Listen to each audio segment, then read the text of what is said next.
one of our accountants had said, you've got to meet this guy, Clay. So we ended up meeting with Clay, and he's helped us go from right before we opened the third location now to 6 locations. And so we've more than doubled our revenue. And these are ground up build gyms. And so it's not, the barrier for entry is pretty high. It's 20 plus staff at each location. So yeah, it's been a lot as far as running systems, checklists, workflows, who does what, when and how, training us on that. Clay's helped a ton. We would not be where we're at without him. So huge win. Charles, from an ROI perspective, if someone's going to look at it and go, return on investment, I pay you $1,700 a month. Will I make more money than I'm paying you? How would you maybe tackle, or how would you respond to what kind of return on investment have you seen for the $1,700 a month you're paying?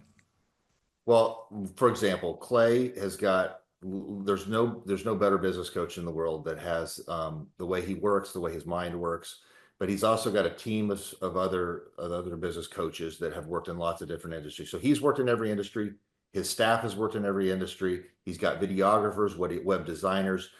I mean, just for the fact of like just the website alone is worth the $1,700. Just the ability to take any of their proven systems, whether that's a marketing thing or whether that's a staffing thing, like one thing done in the month it pays for itself. And then to understand this, there's a part of where, some week you may be like, well, you know what? I'm not getting a whole lot out of this call. But the bottom line is, it's like when you read the Bible, there's times you're just reading it and then you're like, you know what? And then you read it that one time and it's like, God really speaks to your heart. And the whole truth is, it's like, there's no way that you can get that kind of value for $1,700 to have a whole team of coaches, graphic designers, web developers, anybody that has that type of knowledge, in your back pocket. And then the whole thing is run your business with being somewhat conservative. Make sure you don't run it to the edge all the time. But by doing that, you have that skill set. You have those tools on your tool belt. Yep. And I just think it's just like the cost of doing business. Like just understand it. That's what I think.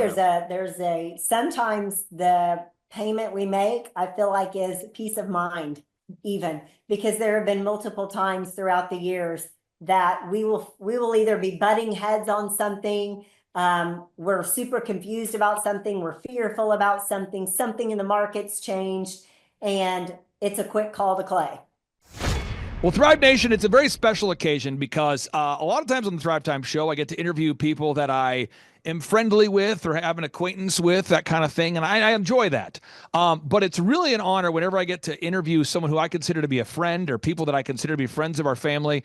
And it's awesome when we can celebrate a success story because it's a life-giving thing. And for somebody watching today's show, if you feel you need like a checkup from the neck up, if you feel stuck, if you feel like you don't have the resources to get started, but you have the resourcefulness, maybe today's show is the show you need to hear, because this is a couple. They started this business together out of their house, and they've now grown it into a multi-million-dollar, super successful company. And I've had the opportunity to work with them in a consulting or coaching capacity over these past 5 or 6 years, and I am so excited to have them on today's show. And with that being said, Amber and Charles Kola, welcome on to the Thrivetime show. Amber, how are you? Great. Thanks, Clay. It's awesome to be on here with you. Yes, we are excited. Okay, so I got to ask this real quick because people think you're a hologram. How long have we had the opportunity to work with you, or how long have we worked with you guys together from a kind of a coaching relationship? We probably started back in 2017. Yep. So yeah, we're looking at 7-8 years. Yeah, I mean, it's coming up on 8, probably. It's a little over 7. And from that time, I mean, you guys have experienced tremendous personal growth and business growth. I mean, could you, Charles, maybe talk about, I'm not looking for your specific financials, but could you maybe talk about maybe the size you guys have grown over these past 7 or 8 years at kolafitness.com? Absolutely. Yeah. We started off, we were getting ready to open our 3rd location, and one of our accountants had said, you've got to meet this guy, Clay. So we ended up meeting with Clay, and he's helped us go from right before we opened the 3rd location now to 6 locations. And so we've more than doubled our revenue. And these are ground up build gyms. And so it's not, the barrier for entry is pretty high. It's 20 plus staff at each location. So yeah, it's been a lot as far as running systems, checklists, workflows, who does what, when and how, training us on that. Clay's helped a ton. We would not be where we're at without him. So huge win. Broadcasting live from the center of the universe. It's Business School Without the BS. Featuring optometrist turned entrepreneur, Dr. Robert Zellner, with USSBA Entrepreneur of the Year, Clay Clark. It is the Thrivetime Show. Let your boom begin. Where we drop knowledge bombs for you in Portland. Teaching the proven systems to make your ends. So you can produce the greenery like all the Oregon. Sue will call you Franklin cause you got Benjamins. We'll call you Ben Pearl cause you just bought a Benz. And then you'll be bragging to your wife and kin. Said your wallet's overweight but it used to be thin. Thumbs away, this is Clay broadcaster with the Zen. With the focus locked in like San Quentin. Can I get a B to the O to the M? You've heard the rumors, he is I and I is him. He be the Z and I be the C. Now it's teaching business skills from Clay to Z. We both grew up poor, but we're poor no more. The goal of this show is to help you soar. Greetings, Thrive Nation. Welcome back to another exciting edition of the Thrivetime Show on your radio. And today we're talking about disciplined diligence is the difference maker. Self-discipline is not a personality trait. It's not something you're born with. It's not reserved for the rare few who have natural willpower. It's a skill. It's a decision.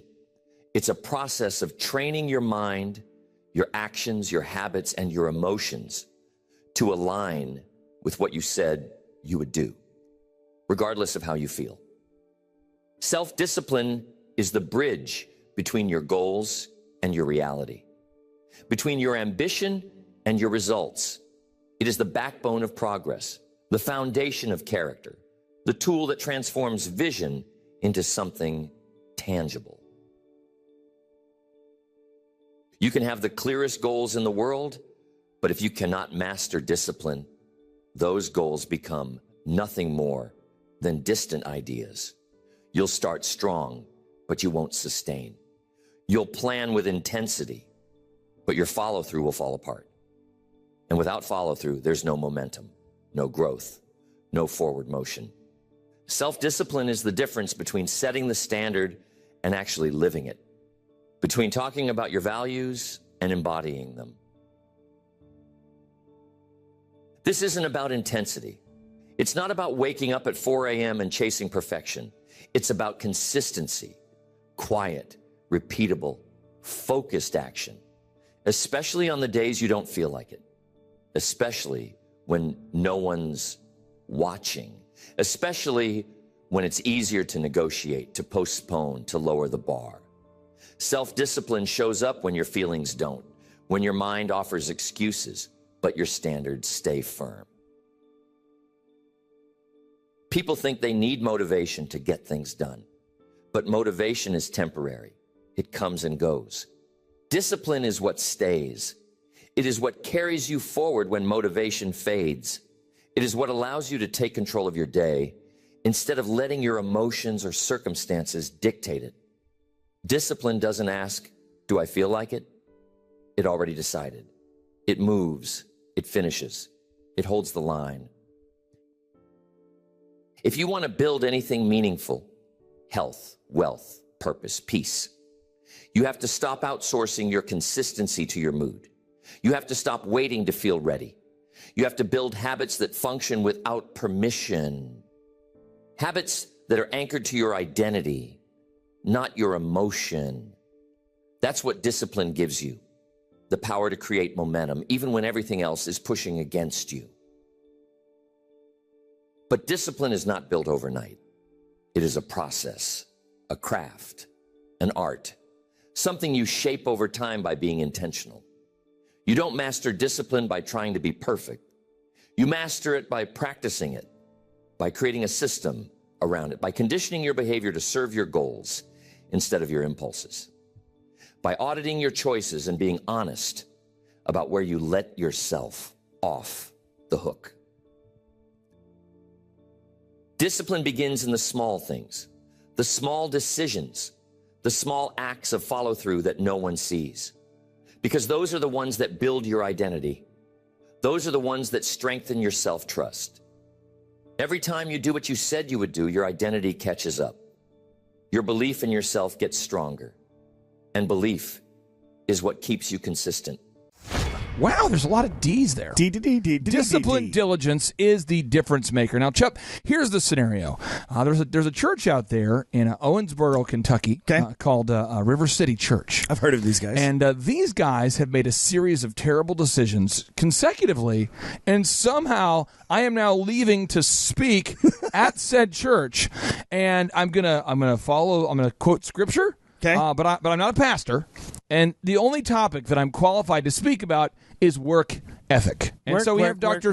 That's right. And so today we have Dr. Sibley on the show, and he is a chiropractor who's in such high regard that Wayne Gretzky, the great one, he's actually been the chiropractor of choice for Wayne Gretzky and a lot of other people that you would know. Yeah. And he is also sort of an expert on work ethic. So I'm going to start with you, Dr. Sibley. And from your perspective, if you're talking to an entrepreneur that has a great business plan, and they have a great skill, and they are, let's say, a very talented chiropractor, but they don't have a great work ethic. Is it possible to have success if you do not have a great work ethic? It would be very difficult, Clay. Very, very difficult. Well, you hang out with some really nice, very successful people. Correct. And is it common amongst these people that diligence and work ethic is? I mean, is it common that the successful people you hang out with have an intense work ethic? They have a huge work ethic, 60 hours a week minimum. 60 hours. So this is again. I'm just throwing this out there for the Thrive Nation. I have never met, and I never will meet, a billionaire with a B, or a multimillionaire, or a millionaire who has built sustainable success without first having worked over 60 hours a week for 5 consecutive years. This sounds kind of harsh, Clay. But I'm saying, so of all the shows we do, we talk a lot about search engine optimization, we talk a lot about retargeting ads, we talk about performas. At the very foundation, you have to have a work ethic, a just absolute maniacal grind. And so I want to bring up some offensive things. And Chuck, can I go ahead and offend the listeners here? Offend me on their behalf. Okay. How about that? I'll do it. Where did the idea of the 40-hour work week come from? Chip, if you had to speculate, Chip, and I'm not trying to paint you into a corner and say, okay, you're supposed to know all history, but when did the concept of the 40-hour work week come about in your mind? I'm not sure. Ooh. Okay, Sean, let's go with Super Sean is sort of like he snuck into the studio today. Whoa. Sean's a business coach. Hey. He was asking me some questions yesterday, and I said, hey, I'd be happy to answer them before or after the show. He's a great member of the team. Sean, take your stab at it. When did the 40-hour work week become the gold standard? That was FDR. It was the New Deal, I believe. You, my friend, have been doing your history reading. In 1938, and Chuck, I want to put this on the show notes so the listeners can check it out. It's called the Fair Labor Standards Act. The Fair Labor Standards Act of 1913, or 1938. And in 1938, President Franklin Delano Roosevelt thought, you know what we got to do, Dr. Sibley? We got to get some votes. We got to get at least half of America to start voting for me. You know, I got to win again. We got to get in office. We got to get in. We got to stay in office. So what we got to do is we got to give the people what they want. If you're trying to get kids to vote for you, you'd say, all right, now that the election can be determined by kids under the age of 14. Even under the age of 12, we need to get a lot of people to vote. And so I, as president, as your potential president, would like to give out free candy for all the kids. And all the 8-year-olds are like, candy? We'll do anything for candy. Free candy for the kids. What? And ice cream before bed is required if you want. And no bedtimes. Yes. And you're going to get that vote. This is the best president ever. I don't know. What does he stand for? I don't know. Cotton candy. Is it sustainable? I don't know. What does the word sustainable mean? I don't know, but it's free candy. Look. So what happens is that FDR wants to get the votes. So in 1938, he gives the people what they want. What they want is a 40-hour work week. But up until that point, that wasn't normal. And if you read the Bible, which I'm going to be quoting a lot of today, the Bible talks about this. But let's go ahead and start with the first kind of Bible example. In Genesis, you ever heard of that book there, Sean? Sean, you ever heard of the book Genesis? Yeah, that's the first one, right? Yes. So the beginning, maybe? In Genesis, it said God creates the earth in 6 days. Didn't say God created the earth in 5 days, equally divided days, where he took an hour lunch. No, in 6 days. But he rested on the seventh. But you say, that, I don't like that. Okay, then you notice that God gave Adam, if you look it up, God gave Adam the garden to work. Right? I don't like that at all. But he gave him the garden to work. Exodus talks about the importance of a 6-day mindset. Dr. Sidley, when you were growing Sidley Chiropractic, when you first started it, what did your days look like back in the day when you were just getting the business off the ground? Were you coming in right at 8:52, taking a break at noon, coming back around 1, leaving at 4:55? No, I usually got to work around 6 or 6:30. I didn't see my first patient until about 8:30. During that time, I was cleaning the office, getting my day ready, doing whatever needed to be done to attain your goals. So you were getting to work. Again, I just want to recap this because there's somebody going, what? What? I was going to make a bunch of money from my laptop by the pool. I was listening to some other podcasts on the top. We're now in the top 10 of iTunes right now in the whole world for business podcasts. In the whole world, in the top 10. And I know there's one person in the top 10, and you know who you are. Get off my podcast. This guy, he loves to teach people. Well, what you can do is you can just work 20 hours a week from up your laptop, and you can make ClickFunnels and get rich. But it doesn't work. So you though were working how many hours? If you had to spec, how many hours a week when you first started? At least 60, 65 hours a week. What? Because if you love what you do, it's really not work. You're just going to go in there and do what needs to be done to get the job done. This is a fundamental idea that if the listeners could get this today, Mr. Listener, I submit to you, if you get this idea, this will change your life. Rise and grind and shut the heck up until you get to where you want to go. Just shut up. Don't talk about, my ankles hurt. I've been standing all day. I've been standing all day for 18 years. I don't take lunch breaks. I don't recall the last time I ever took a lunch break. If you want to make a disproportionate amount of money, you've got to grind consistently for years. This would be like being a running back. Chubb, did you ever play football? I did. Okay, you know why I didn't like football? I don't know why.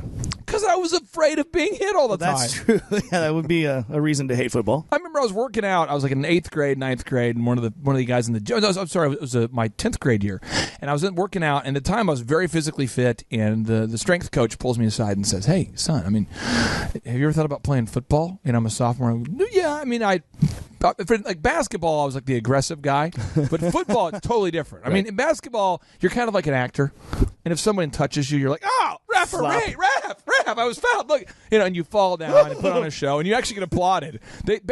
Basketball basically teaches lying to kids.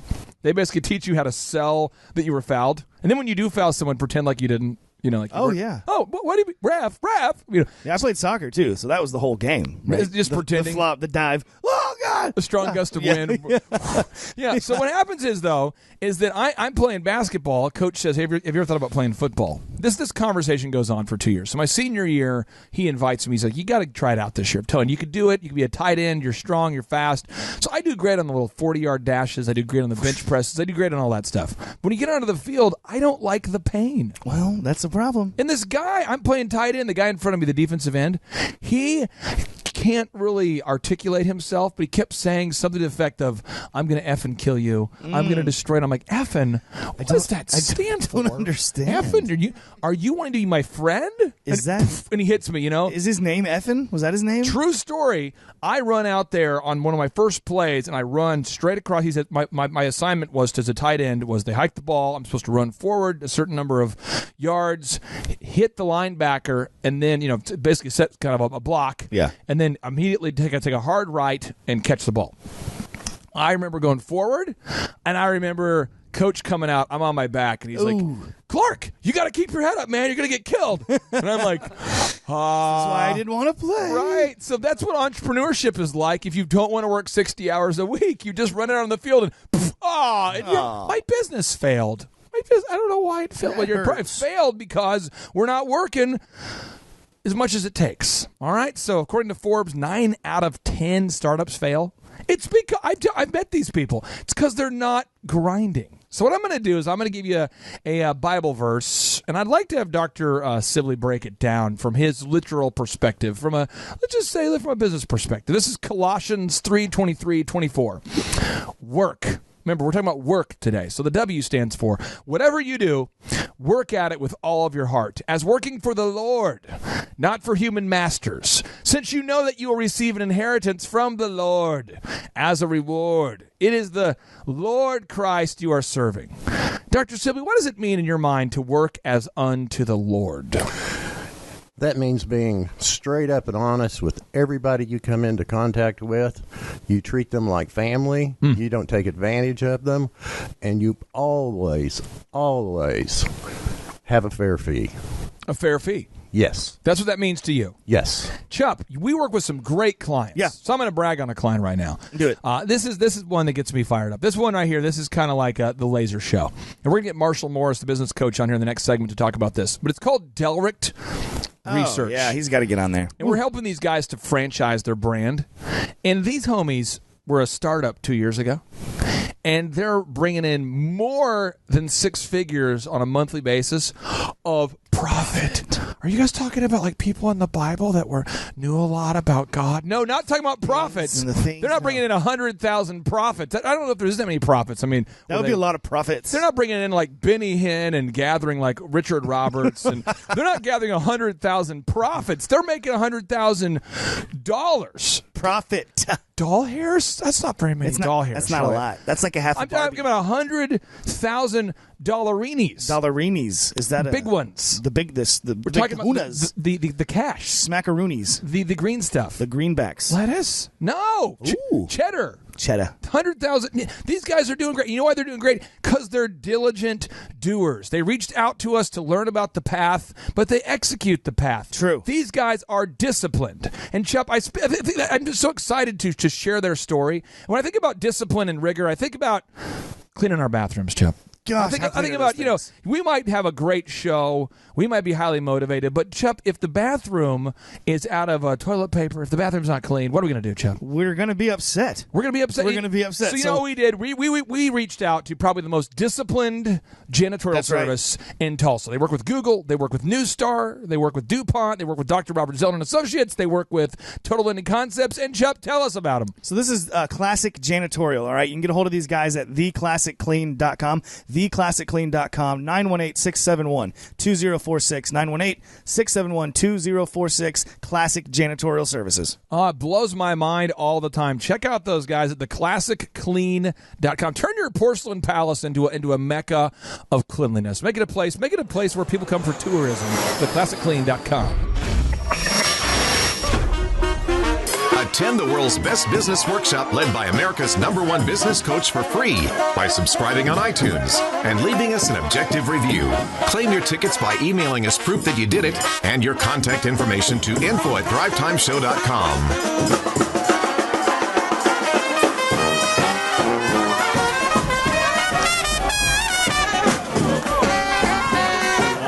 Nation, welcome back to the conversation. It is the Thrivetime Show on your podcast, download, and radio. In Tulsa, I want to tell you thank you. I want to tell the people of South Korea thank you. I want to tell the people in Canada thank you. Florida, thank you. Guam, thank you. Shout out Guam. We have a Thriver that reached out just yesterday from Manhattan, who happens to be a real estate developer there. And I want to give a big thank you to Jim Stovall.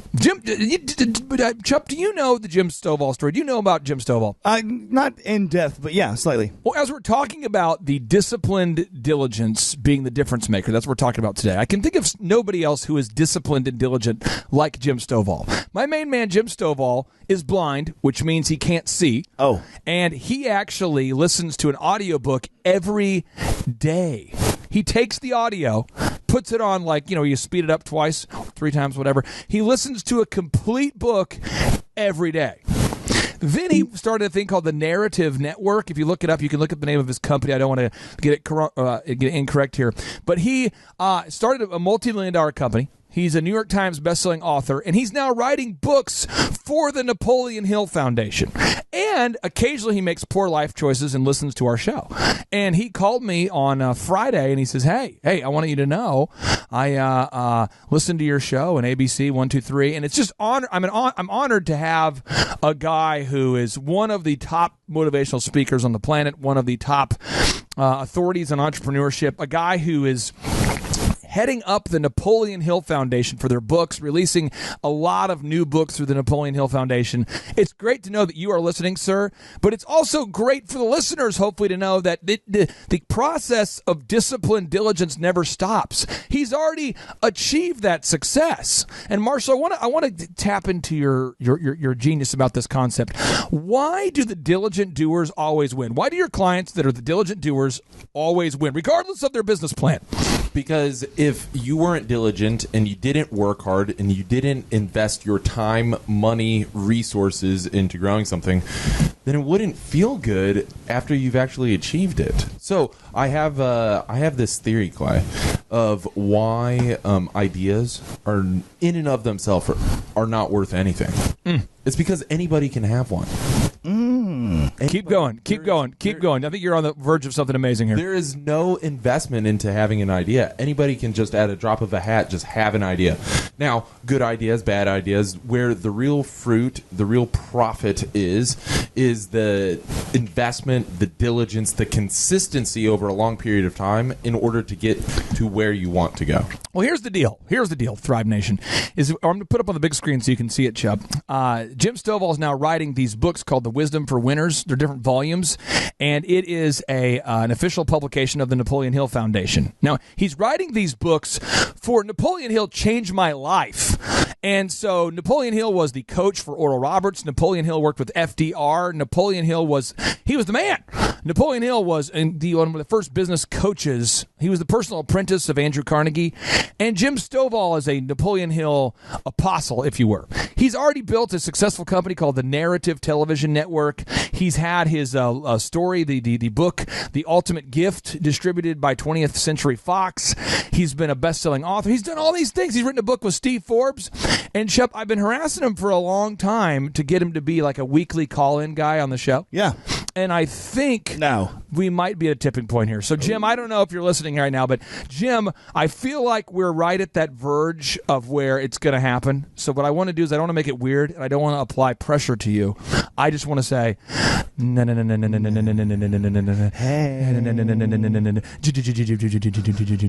Make it happen.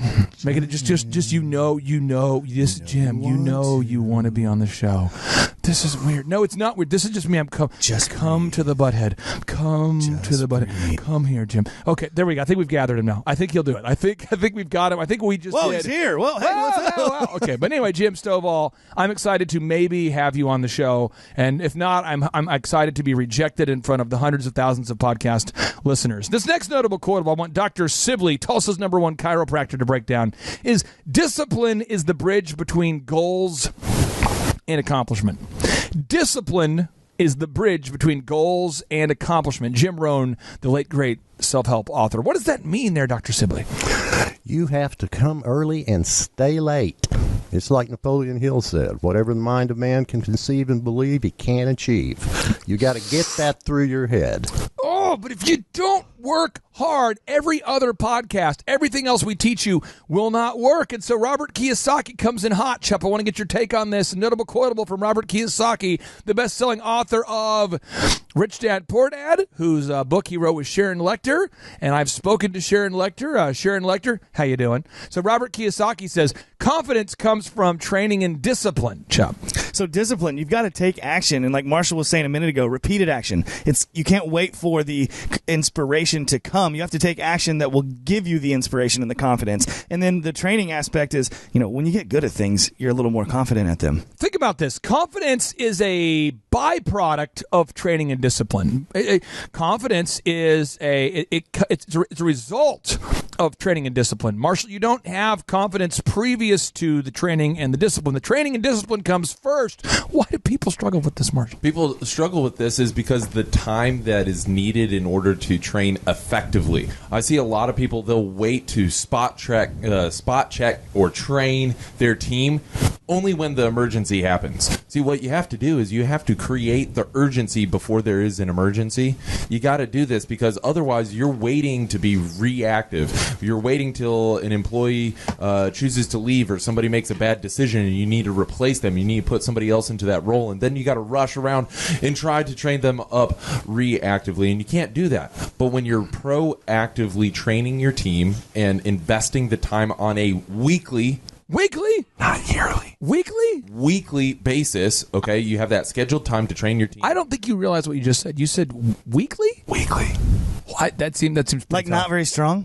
At the same time every single week. You've got to invest the time necessary to train up not just one person on your team, but everybody on your team. Well, John Maxwell has a demotivational quote for anybody out there who's feeling kind of lazy.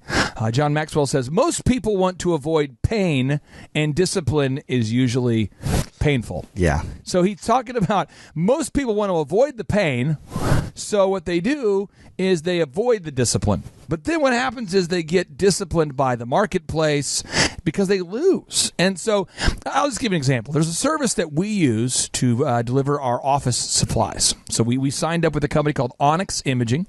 They deliver our office supplies, so it saves me both time and money. But Chup, if we signed up as a client of theirs and they didn't actually show up, they would not have so many great Google reviews. They wouldn't have such a great reputation. We wouldn't want to have them on as a show sponsor, but they are disciplined. Chup, tell us about Onyx Imaging. Yeah, these guys are super disciplined, and they're growing really fast right now, and it's really awesome to see. And so what we're working on is a lot of the stuff we're talking about training, right? And so these guys are actually going to give you free ink cartridge if you reach out to them for a printer service or office supply quote. You can get a hold of them at onyximaging.com, ONYXimaging.com, or give them a call at 918-627-6611. My friends, you got to check out Onyx Imaging. Tell them that Clay Clark, Eric Chupp, Dr. Sibley, Marshall Morris sent you.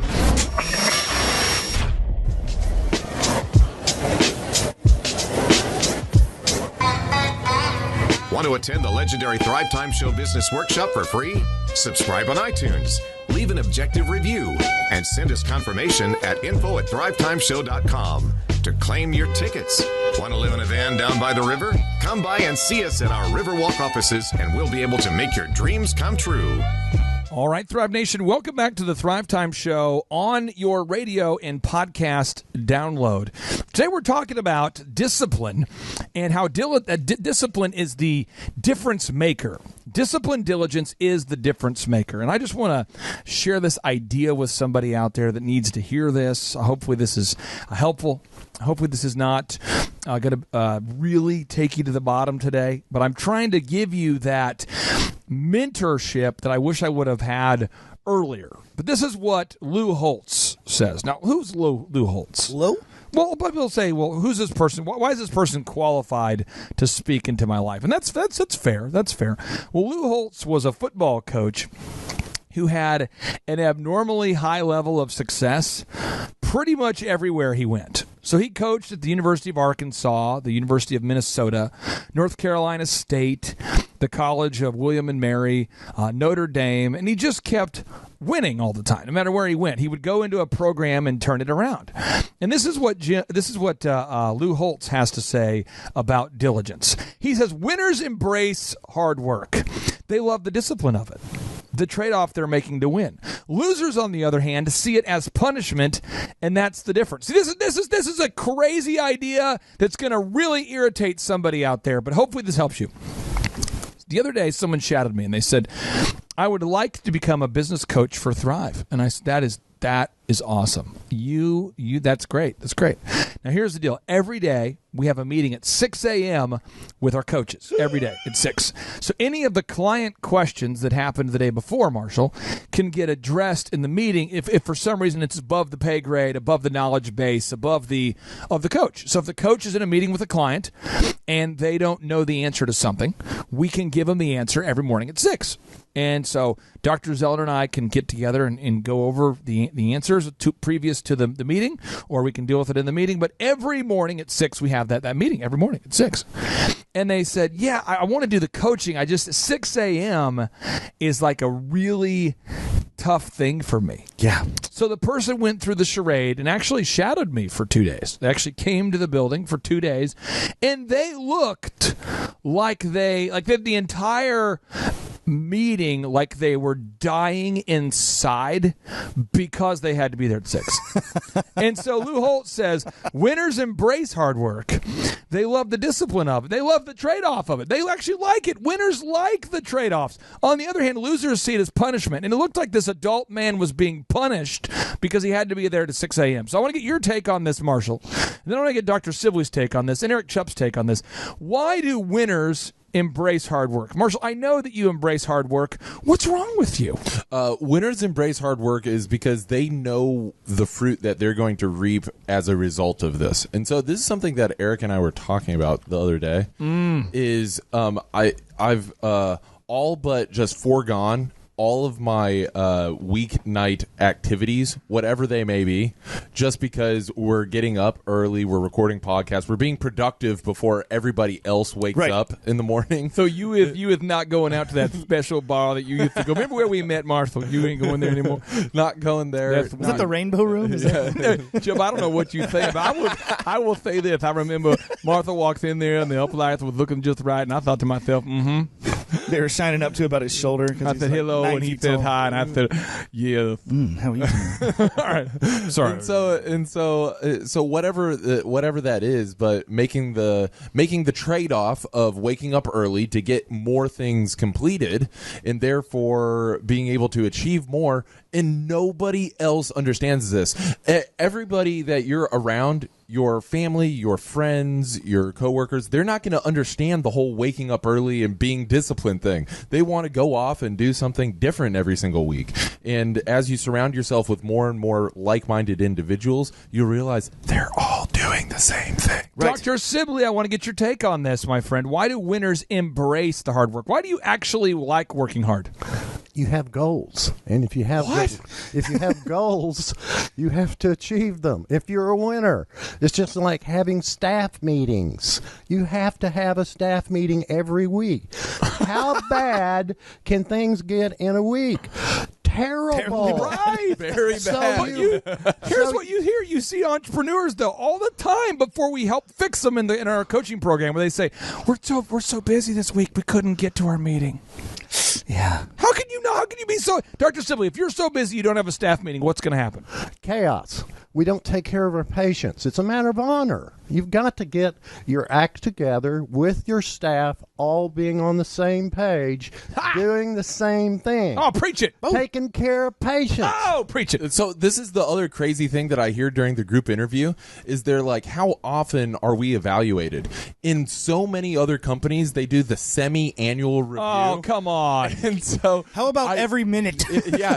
If you think about that, you only receive feedback and improvement and training once or twice a year. This is time for your semi-annual evaluation. I just want to say, well done. Yeah, so what Dr. Sibley is doing so good important for all 3 months in a row. It can get bad in a week. It can get really bad in a week. Think about how bad it can get in 6 months without providing any kind of feedback. It's so ridiculous. I'm not going to give you a performance evaluation every quarter. What the crap? I'm going to sit down. I remember there was a guy I used to work with years ago who insisted on doing this because he went to some stupid management seminar taught by stupid people that make stupidly small checks. How do you really feel?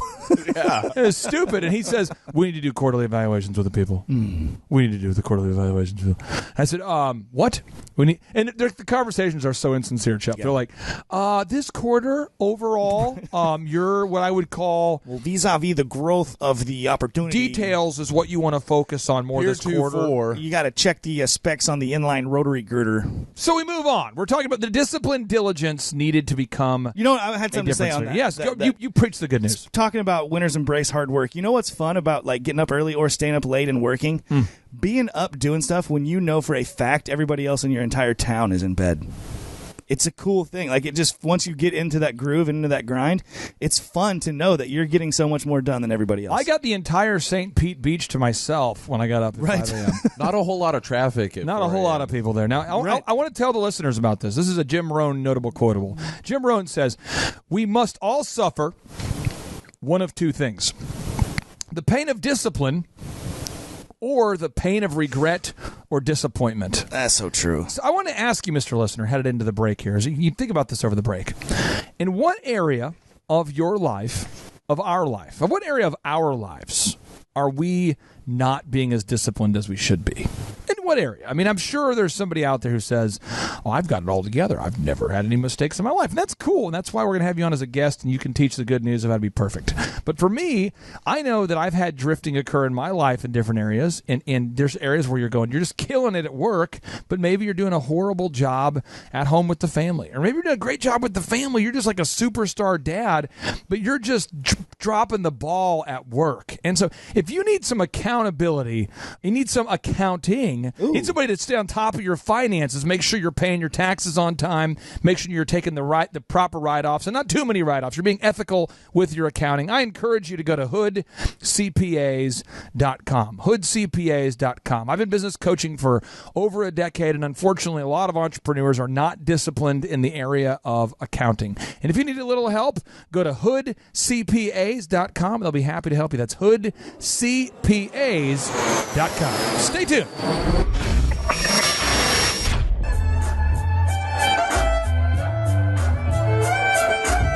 To claim your tickets to the Thrivetime Show 2-day interactive business workshop for free, all you have to do is to subscribe to the Thrivetime Show on iTunes, leave an objective review, and send us confirmation at info@thrivetimeshow.com. To claim your star in the National Star Registry, we can't help you. Thrive Nation, welcome to another exciting edition of the Thrivetime Show on your radio. And on today's show, I'm going to say some things that are probably just a little offensive to somebody out there. And so we're talking about how discipline is the difference maker. Discipline, diligence is the difference maker. And here I come with my first offensive hot take of today's show. Here it is.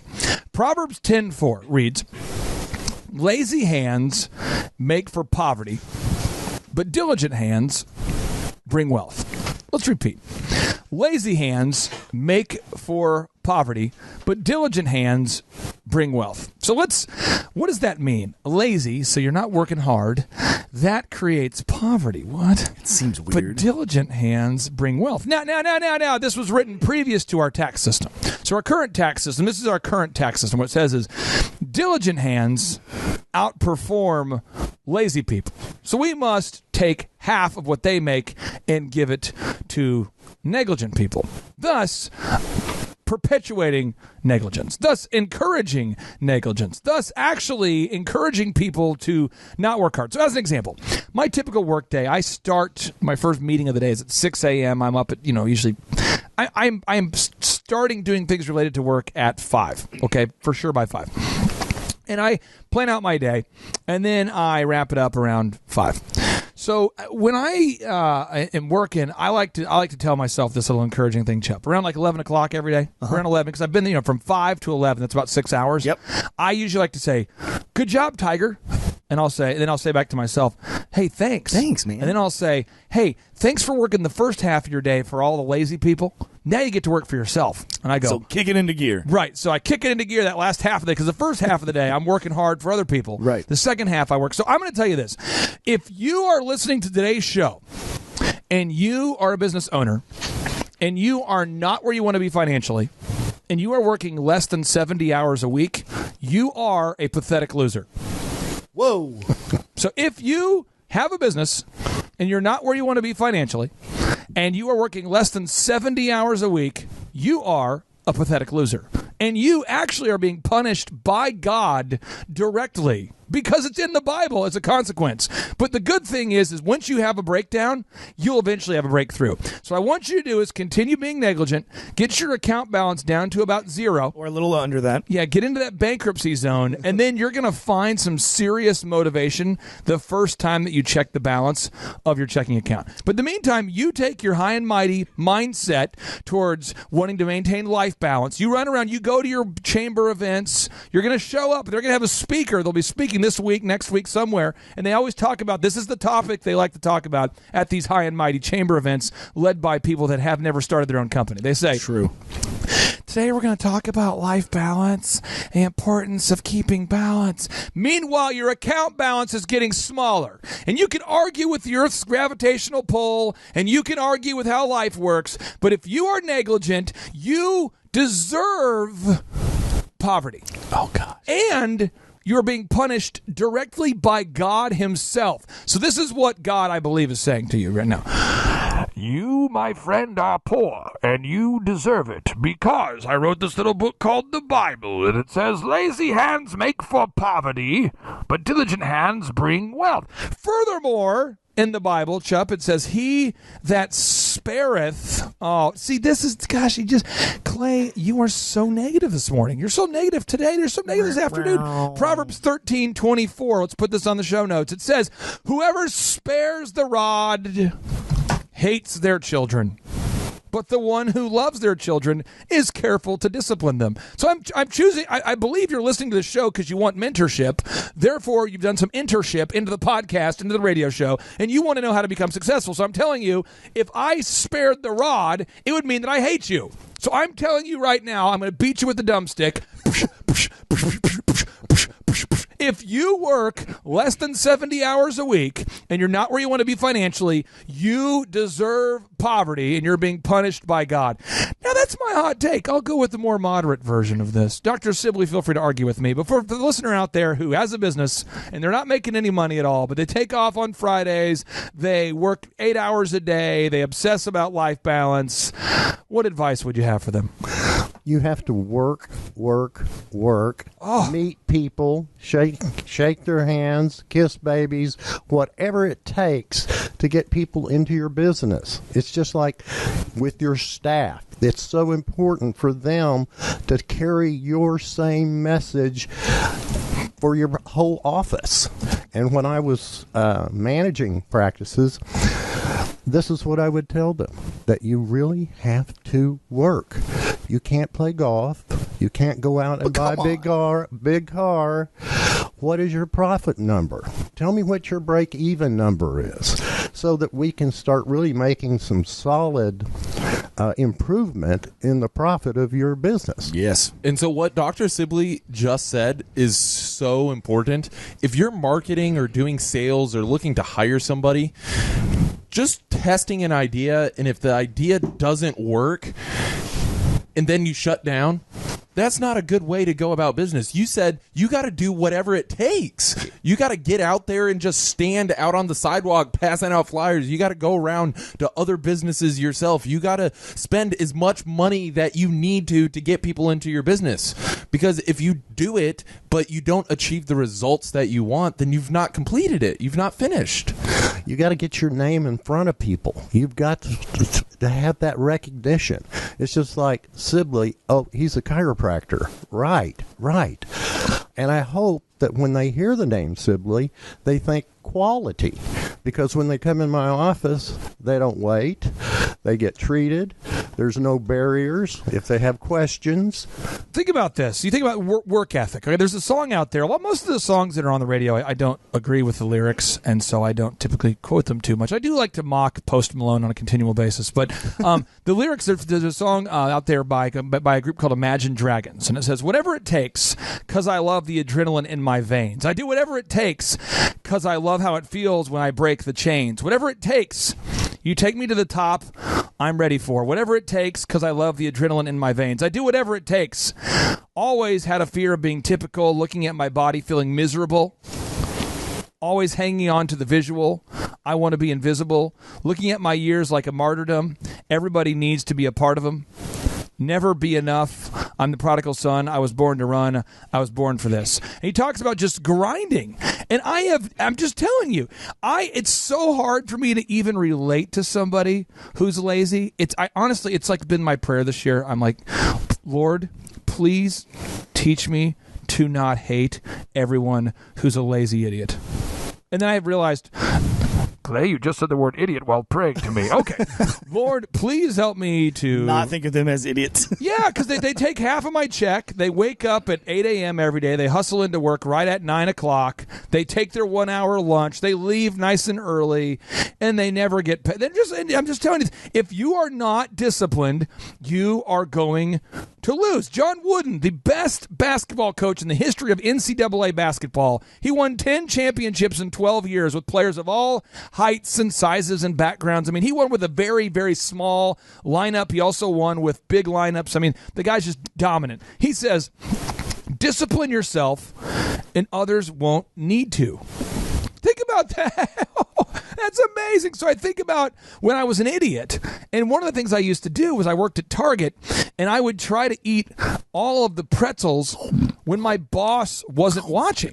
So whenever the boss would leave the area, I would immediately head over there from electronics, and I'm like, no one will see, right? They're so good. And there's like you're allowed to have one pretzel per shift or something, and I would just eat all of a week's worth. I'm not kidding. I'd eat like 8 pretzels.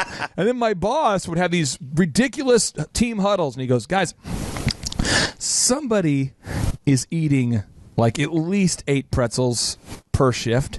And I don't know who it is. We don't have cameras yet. But I just want to ask you guys, do you guys know who's doing this? And I don't know who it is. Who would do that? It's like, Clay, I feel like you were over in that area. Well, I was over in that area, but I can't. I mean, have you had a pretzel? He says, well, Clay, how many have you had? I don't really know how many. Yeah. I could hardly be put a specific number on it. It's bites. Well, the thing is, he had to constantly discipline me because I was not disciplined. And that's why I worked at an entry-level job at Target, because I sucked at the game of life. And you need to have an entry-level job at Target so people that suck at the game of life have somewhere to start. But you're going to stay at the bottom. You're going to be the carp of life if you cannot be disciplined. You and your stupid Ty Lopez get rich on the beach videos, you're going to be poor if you cannot get past the idea that diligence is needed to become successful. You cannot get rich quick, and anybody who's trying to get rich quick, it's going to not work for you. I don't care what MLM you're a part of, it's going to implode and you're going to lose. You cannot get rich quick. You must become a disciplined doer. Stay tuned.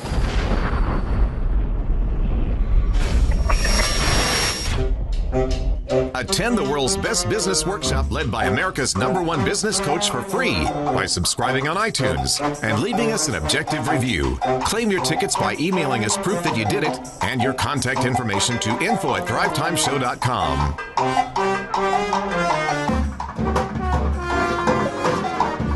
All right, Thrive Nation, welcome back to the conversation. It's the Thrive Time Show on your radio. And today we're talking about disciplined diligence is the difference maker. I now want to wage war on a concept that I have been holding back. I haven't really gone off on it this is about 3 years I've kind of held back, and now it's time to wage war on this idea. I'm scared and excited. I'm very excited. This concept of you saying to people, not you, our listeners. Our listeners don't say these things. This is for your friends. This is after this today's show, you would say, hey, Gary, you should hear this. You share it with your friend, because this isn't about you.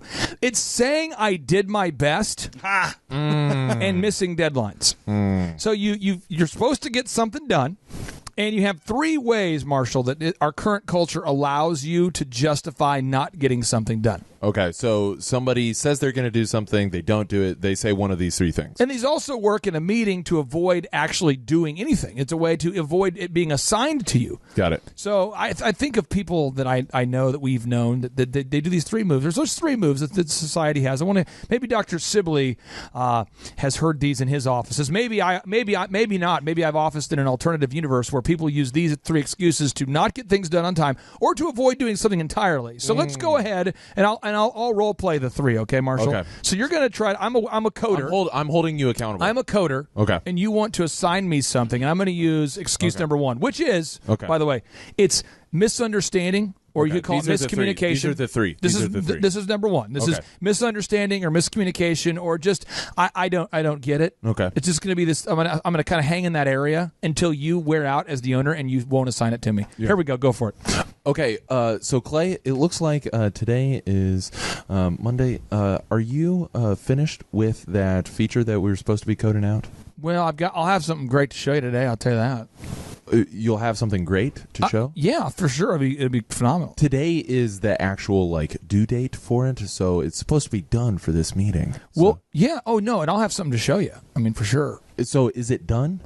Well, I mean, it's very complex. I mean, there's a lot of levels of coding. You've got WordPress. You got to plug in. I've got to adjust some things. There's just there's a lot of there. I want to I mean, there's a lot of work to do. But is the feature done? Is it complete? Oh yeah, I mean it's definitely I'll have something to show you today. I can show you for sure. So when you say you'll have something, is it done or not done?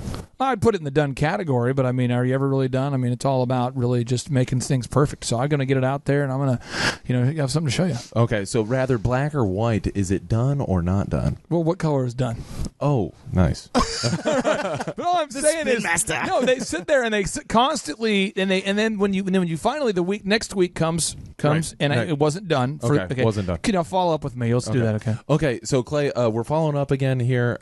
Is the feature completed? Are you done with the feature there? There wasn't the way you communicated it via email. There wasn't a lot of clarity. There was a miscommunication. I feel like if you could be a little more clear about your expectations, then it would be easier for me to hit those expectations. I feel like really it's a communication issue. I think if you could just work on how you communicate with me, that could help me. So what you're saying is when I communicated what needed to be done, it was not And this done. stupid conversation goes round and round and round and round and round, and they call it miscommunication, but it's intentionally being negligent. Right. Here's excuse number 2. This is what. Okay, nice. Now this is the emotional one. Oh. Now if you're a woman, what you want to do to make this work is you want to cry.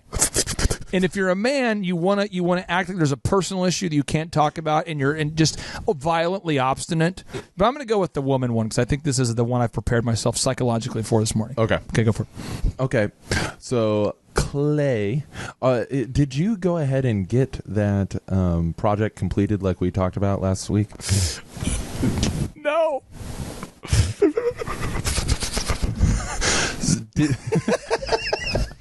I did my best. There's a lot of personal things happening about that. What so aside from the personal things here at work, I did my best. So I did my best. How dare you attack me, Marshall?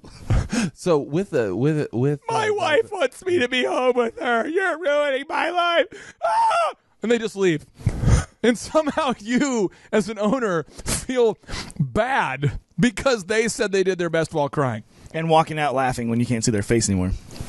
Right. Now here's the man response. This is the one? angry man. There we go. The hostile man. Then this is the emotional. Men tend to take it to the emotional, and here it is. This happened to me on Friday, by the way, so I'm ready with this one. All right. Spot on impersonation.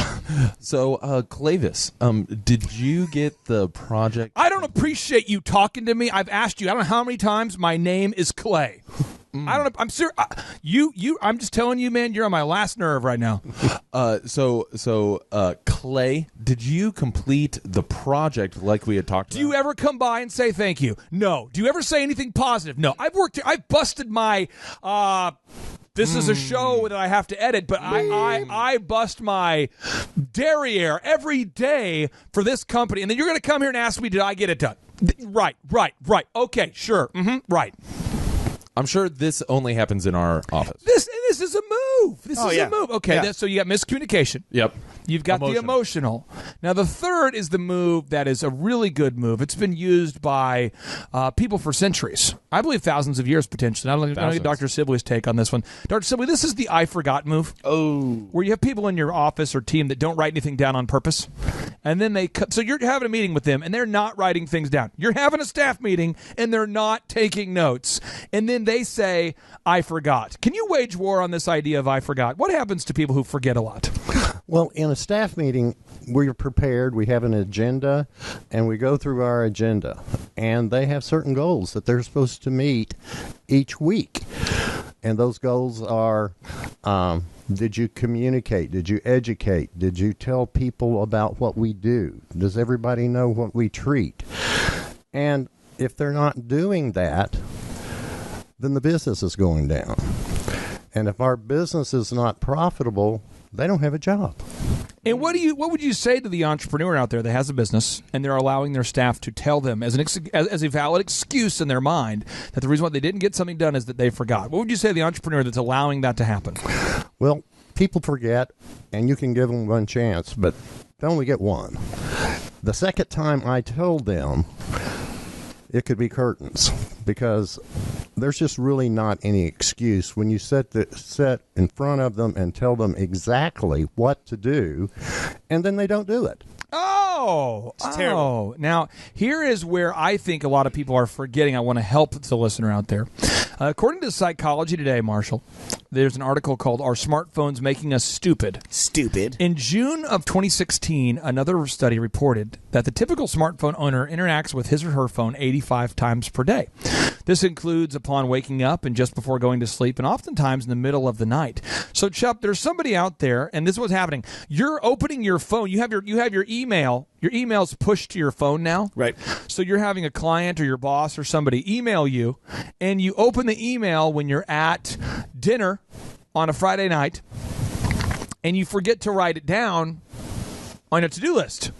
So now you forgot to complete the item because you opened up the email from your smartphone while at dinner. Right. Or your boss texted you what to do. He sent you a text, or she sent you a text, but because you opened up the text message while, let's say, skiing in Colorado, you forgot to put it on your to-do list, so you don't have that notification anymore. So now I see that as a thing all the time, Marshall. So help the entrepreneurs out there that have all these work-related push notifications go into their phone. I have a move for this, okay? And I'm very, very, very, very, very, very, very, very passionate about this. But don't read any form of communication. Come on now. Don't answer a phone call. Don't read a text message. Voicemail. Don't listen to a voicemail. Don't read an email until you are prepared to respond to it. Oh, come on now. Because there is nothing good that can come of that. If you are in a business meeting answering the phone call, and I'm sure nobody else has had this happen. Oh, this makes me crazy. But you call someone, they're like, "Hello, this is Marshall." And they're like, "Yeah, I need to talk to you." "Oh, I can't talk right now. I'm in a meeting." So why did you answer? Why did you answer in the first place? And so if you answer these messages, if you read a text message right before going into a business meeting, if you read an email before going in, the majority of what other people are going to communicate to you are negative things. So the likelihood that it is going to just wreck your brain or get you thinking about something other than what you're about to go take care of is a high likelihood. You got to make sure that you only respond once you are in a place. Hey, I made some great hamburgers last night. Thank you. No, I did. Incredible. I put a lot of olive oil on them. Ooh. Oh, nice. Yeah, my wife texted me last minute, and she asked me to get some olive oil, so I got the olive oil. I got that picked up, and then she also wanted me to pick up the organic burgers. Yes. I did that, and then we're going to be leaving here for Kentucky later today. You know that? We're going to Kentucky. That's awesome. Yeah, we are. We're going to Kentucky. Okay. This is what happens is people just bring up unrelated things. No, this is Wait, what are we talking about? That's what I'm saying. That's what your smartphone does. Right. You're here having a conversation that's linear, that makes sense. Yeah. And all of a sudden, I bring up a truthful thing that I just made hamburgers. And you're like, what the crap are you doing? What am I supposed to do? Clay, you know we're on the radio still, right? Yeah. Hey, Marshall. Yes. I want to show you my rash. Oh. I've seen it, dude. You got to see this thing. It's awesome. Oh, my gosh. Hey, have you seen this picture of this cat? Wait, what? Hey, seriously, there's an awesome picture of a cat on my Facebook. I I'm want to show it about to to you. go into a meeting. We are doing a radio show here. I can't see this. Well, here's the thing. Do you know the origin of the word rectum? Dang, no, killed him. All right. Back to you, Chad. Look what you did. Look what you did. This is a It worked. I forgot what I was going to say. No, the move. Back to leaving the notifications on your phone. That's what I do. If I have missed phone calls, voicemails, text messages, emails, do not check them like Marshall was saying during the day. But then the caveat to this is, back to the outline here, discipline, diligence. You've got to be disciplined and diligent enough to make time in your schedule to check all of those messages within 12 or 24 hours, right? So that you're not drifting along. Do you ever feel like that Braille spell checkers get a feeling when something's wrong? Oh my God. Oh my gosh. What? I mean, you ever thought about that? Like, you know That what I is mean? unbelievable. If you dropped your car keys in lava, would you go get them or would you just let them melt? Oh my. What? These are questions I have. I'm sorry to distract you guys. This is what happens, though. People with smartphones all the time. Is it not crazy? I'm confused. This is what people go through, but it's everything. You use these examples. Culturally, we accept lingerie. Do you believe in mangerie? Oh my gosh. This is a topic I can talk about.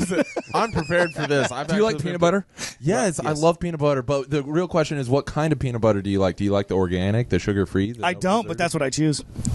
Do you think that those little packets that you put the Clorox in are the better way to go, or do you think that just pouring the detergent in makes more sense? I like the pouring of. Well, it's easier to put the Tide Pods but in it's your mouth. easy. Hot but- Pockets, oh how my often gosh. do you eat them? Hot Pockets. Do you like Hot Pockets? Love them. Okay. Daily. This is what's happening. Turn your phone off. It's like, it's painful. Dr. Sim, is it not painful to see people in a meeting with their smartphone on, just getting interrupted? It just turn it off. Just turn it off. Don't turn it over and put it down. Just get it out of the sight. Turn the ringer off. Turn it off. But this is what people are doing. They at no point do they make a point. It just doesn't make any sense. So speaking of discipline, let's talk about Platinum Pest and Lawn there, Chip.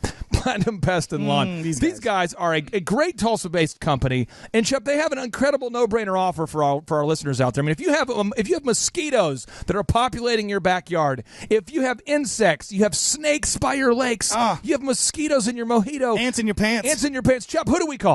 Platinum Pest and Lawn. Platinum-pestcontrol.com. You got to get a hold of these guys for free termite inspection. They're doing $200 off of a treatment if you need it. 918-376-0857. 918-376-0857. It's platinum-pestcontrol.com. Chip, I like that number so much, I'm going to say it again. That's 918-376-0857. Stay tuned.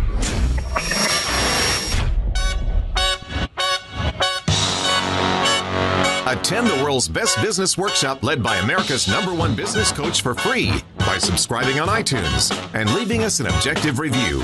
Claim your tickets by emailing us proof that you did it and your contact information to info@thrivetimeshow.com.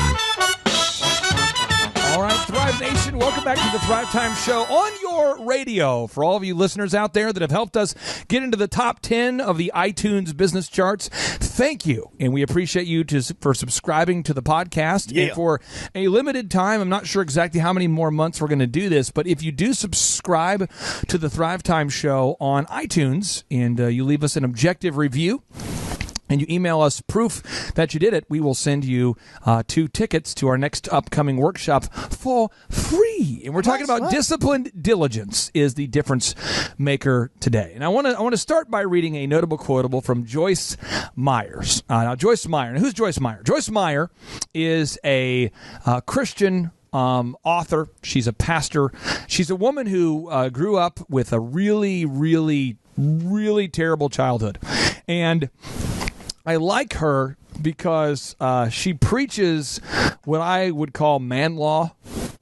She preaches the difficult lessons that people need to learn and that the world doesn't teach. Because the world wants you to believe that if you don't work hard, it's okay. And so we've created a welfare state. And so we have a lot of people right now in our country that don't pay any taxes at all. And at all. I mean, at all. People that literally don't pay any taxes. They don't work at all.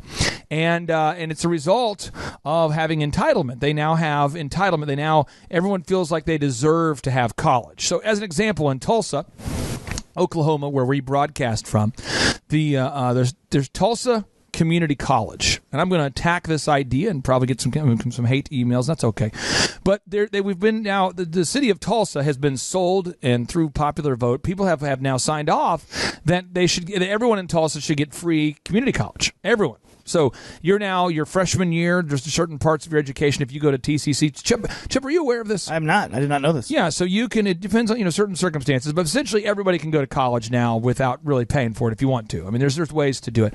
If you can't afford it, it's like, okay, we'll help you out, we'll hook you up. And so people don't value what they get for free. Right. So I've been asked in years past to volunteer to speak at said university. And when I'm there, nobody cares because people don't value what they don't pay for. So Joyce Meyer talks about discipline and in developing as a business person. She says, I have learned that I really do have discipline, self-control, and patience. But they were given to me as a seed, and it's up to me to choose to develop them. So she's saying she was given the seeds of discipline, self-control, patience. She's saying all of us were given the seed of discipline, self-control, and patience, but she's also saying that it's up to her to choose to develop them. Proverbs 14:23 piles on by saying, all hard work brings a profit, but mere talk leads only to poverty. Wow. Vince Lombardi, the NFL legendary coach, National Football League, he says, it's easy to have faith in yourself and have discipline when you're a winner, when you're number one. But you've got to have faith and discipline when you're not a winner. So I want to get Dr. Sibley's take on this. What would you say, Dr. Sibley, for an entrepreneur out there that is struggling to develop discipline in their life? And they're coming to us with a sincere heart, wanting to become disciplined, or at least they believe a sincere heart. They're saying, I know myself, and I know I tend to always sleep in. I make to-do lists. I make big goals, never get anything done. And I found myself at the age of late 30s, and I'm having no traction with my life, and I want to become a more disciplined person. What advice would you have, Dr. Sibley? You have to have a plan before you can have discipline. Discipline is working the plan. And your plan has to have discipline to work. So what I'm saying to the young entrepreneur out there is go early, stay late, work hard, keep your nose to the grindstone, so to speak, and you will see results. You'll see the fruits of your labor, but you have to labor first. So let me give you an example here. At your clinic at Dr. John Sibley, your website is drjohnsibley.com. You're a Tulsa chiropractor, and you've treated famous patients like Wayne Gretzky. The great one. You've coached. How many chiropractors did you coach at the peak of your business endeavor where you were coaching chiropractors before you decided to transition into some other things? Between 700 and 800 offices across the United States. You were coaching 700 to 800 chiropractors. Okay, across the United States and Canada. What was the name of that organization? Pinnacle. And so to get to that level of success, you've had to be very, very consistent. Very. But you've seen a lot of your colleagues that graduated about the same time that you did that haven't been very disciplined, and their practices have struggled as a result of that. So I just want to know, where does that desire to be disciplined come from? What's motivating you? What motivates me is that I love helping people. And if you don't love helping people, then you're not going to be good as a physician. So, number one, you got to like what you do. You got to go early, stay late, as I've always said. But the main thing that I see in doctors that are not successful is that they're lazy. They don't want to do the things that we tell them to do to become successful. We give them the plan, but they've got to work the plan. I want to tell the listeners out there what motivates me, and hopefully this is helpful for somebody. When I first started my businesses, DJConnection.com was the first business. I was entirely motivated to show everybody who mocked me as a kid because I stuttered that I was going to be more successful than them. I wanted to go to my high school reunion. I wanted to see people. I wanted to let them know I'm winning, you're losing. There it is. I wanted just to beat them. It was very competitive for me. I just wanted to outperform everybody else. Then, when my son was born blind, I transitioned from wanting to be from being bitter to wanting to help other people get better. And that's kind of where I've been at the last decade or so, is that I wish somebody would have given me that tough love early on, because I feel like that would have helped me have success faster. And there's certain areas of my business where I didn't have the discipline that I needed. And I just want to encourage you out there. This is a Bible verse that's going to feel really negative, but it's in the Bible. So I'm not attacking you. It's the Bible. The Bible's attacking you. It reads, this is 1 Timothy 5:8, by the way, 1 Timothy 5:8. Anyone who does not provide for their relatives, especially for their own household, has denied the faith and is worse than an unbeliever. Worse? What? That means it's better to actually not be a Christian? The Bible's saying it's better to not be a Christian than to be lazy? That's what I'm reading right here in the Bible, the good book, 1 Timothy 5:8. Anyone who does not provide for their relatives, and especially for their own household, has denied the faith and is worse than an unbeliever. Well, that seems pretty intense. I tell you what, if you want to go to a place that's not super intense, where they're going to treat you really nicely and they're not going to just beat you over the head with judgment, you want to go to drjohnsibley.com and schedule your first chiropractic adjustment. They're going to come in. They're not going to judge you. They're going to help you get in the best condition. They're going to help you get to a state of wellness. When we come back, I want Dr. John Sibley to tell us about the tender, loving care that they provide at drjohnsibley.com. Stay tuned. Attend the world's best business workshop led by America's #1 business coach for free by subscribing on iTunes and leaving us an objective review. Claim your tickets by emailing us proof that you did it and your contact information to info@thrivetimeshow.com.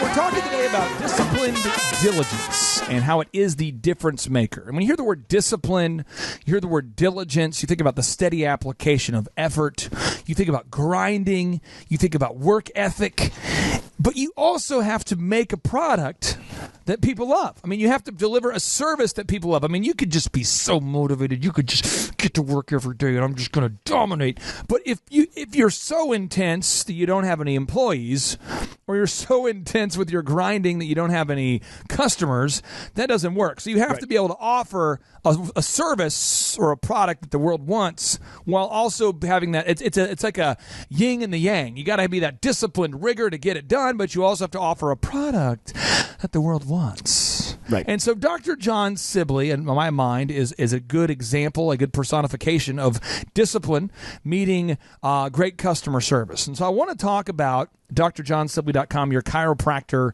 your chiropractic practice.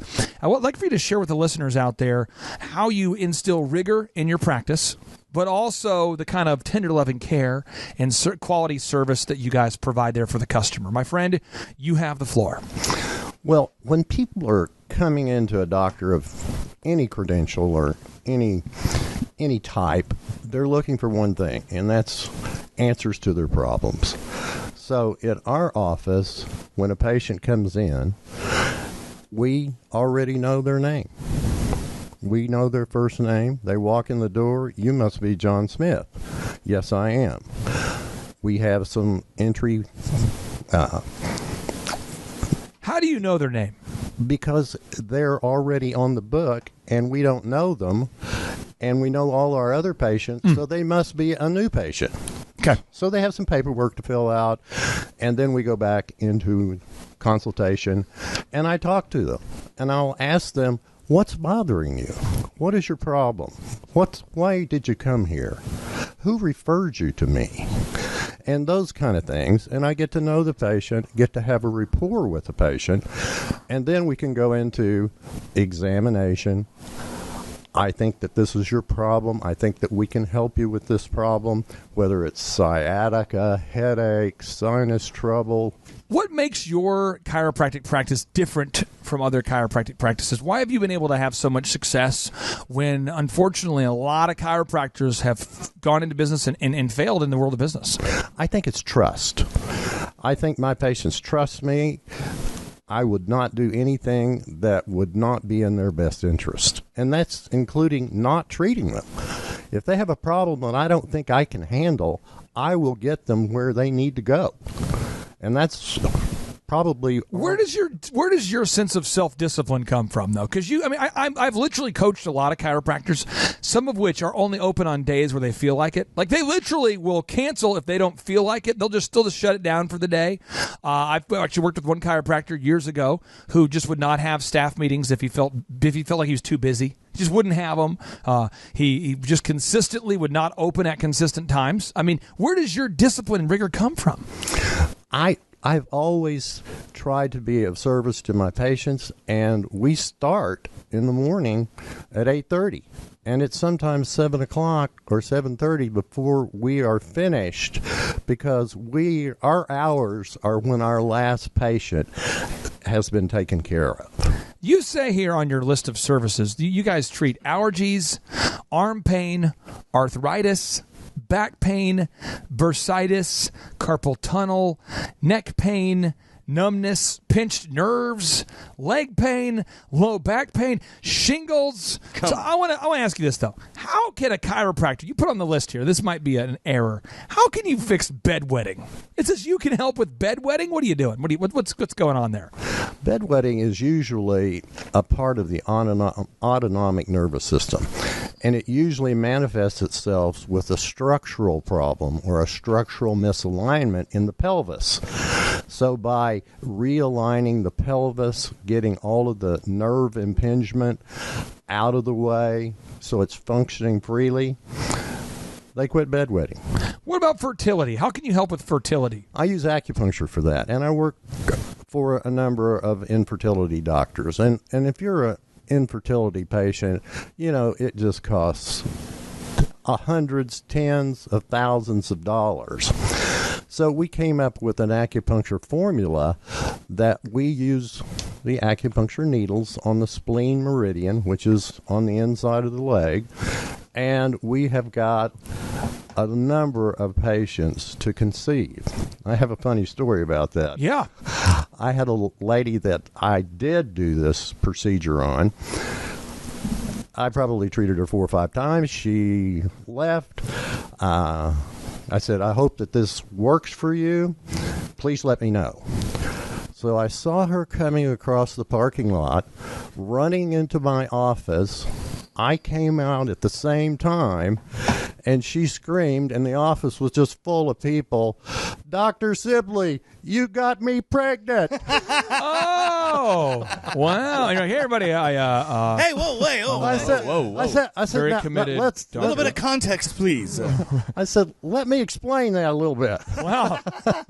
That's pretty funny. She's an acupuncture patient. Oh, there we go. Okay, now, so if anybody out there, if you want Dr. Sibley to get you pregnant, call the phone number 918-749-5741. 918-749-5741. It's drjohnsibley.com. He's on the southeast corner of 51st and Harvard, and if you turn in right at the Chili's sign, you'll run right into the office there. He'll give you a free X-ray. He'll give you same-day appointments. There's really no waiting times, and he'll get you pregnant. I mean, Chuck, think about that. That's what he can do for you. That's a great deal. Chuck, that's a no-brainer right there. Chuck, do you offer a similar service? I don't. Okay. All right, you move on. We're talking about daily diligence, and discipline is diligence is the difference maker. I want to read a notable quotable here from Exodus 20:11 from that offensive book called the Bible, which reads, "For in 6 days, Marshall, for in 6 days the Lord made the heavens and the earth, the sea, and all that is in them. But he rested on the 7th day." Marshall. "Therefore the Lord blessed the Sabbath day and made it holy." Again, "For in 6 days the Lord made the heavens and the earth." Marshall. "The sea, all that is in them, but he rested on the 7th day." Marshall. "Therefore the Lord blessed the Sabbath day and made it holy." Marshall. I'm reading the wrong version. Which version has martial law through it? It's martial law. It's implied. It's intertestamental. Okay. They voted it out. But it's a thing. Anyway, so Marshall, talk to the listener out there who owns a business who refuses to work 6 days a week, but yet is not profitable. This is a big principle. You cannot get work done. You cannot grow a successful business unless you are working at least 6 days. Come on now. Okay. And so you look at all of the top entrepreneurs. Let's go with maybe you don't want to take the quote from the Bible, but maybe Elon Musk. Oh, no, he's in the Bible, isn't he? He's not in the Bible. Oh, but isn't he a Judeo-Christian? He is actually not a Judeo-Christian. Oh, okay. And so what he says is you have to work at least 80 to 100 hour work weeks, 80 to 100 hour work weeks in order to improve your odds of success. What businesses has Elon Musk done? Well, he's done PayPal. Never heard of it. No. And then Tesla. Don't know what that is. And then SpaceX. That doesn't matter to me. And Solar City. It's just really these Sounds are all boring. insignificant All of things. these small companies.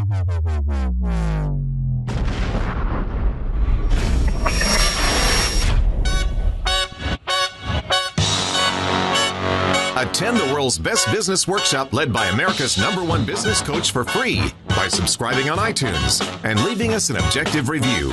Claim your tickets by emailing us proof that you did it and your contact information to info@thrivetimeshow.com.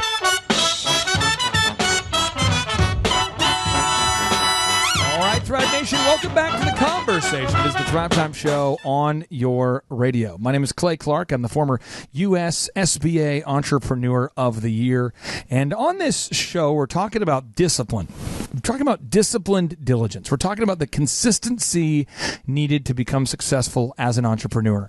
And I like to brag on anytime I have a client that I'm working with that is very disciplined and very diligent, because it is rare that you meet such a person. And when you meet such a person that is disciplined and diligent, you realize that when they apply the business coaching system that we teach them, they will become successful. And I mean this. We have, this past week, we had probably 10 people that had reached out for coaching or consulting of some kind, and I had the opportunity to speak to many of them on the phone. And there was a couple of them that I knew would be successful if they implemented the plan. I knew that if they entered our program, they'd be successful. And there's a lot of them that I just told them it's not a good fit. And they said, why is it not a good fit? I said, well, with our coaching program, you're going to have to leave every week with some homework to do. And if you don't do the homework, it won't work. And I literally a person said this to me. They said, so what am I going to pay for then?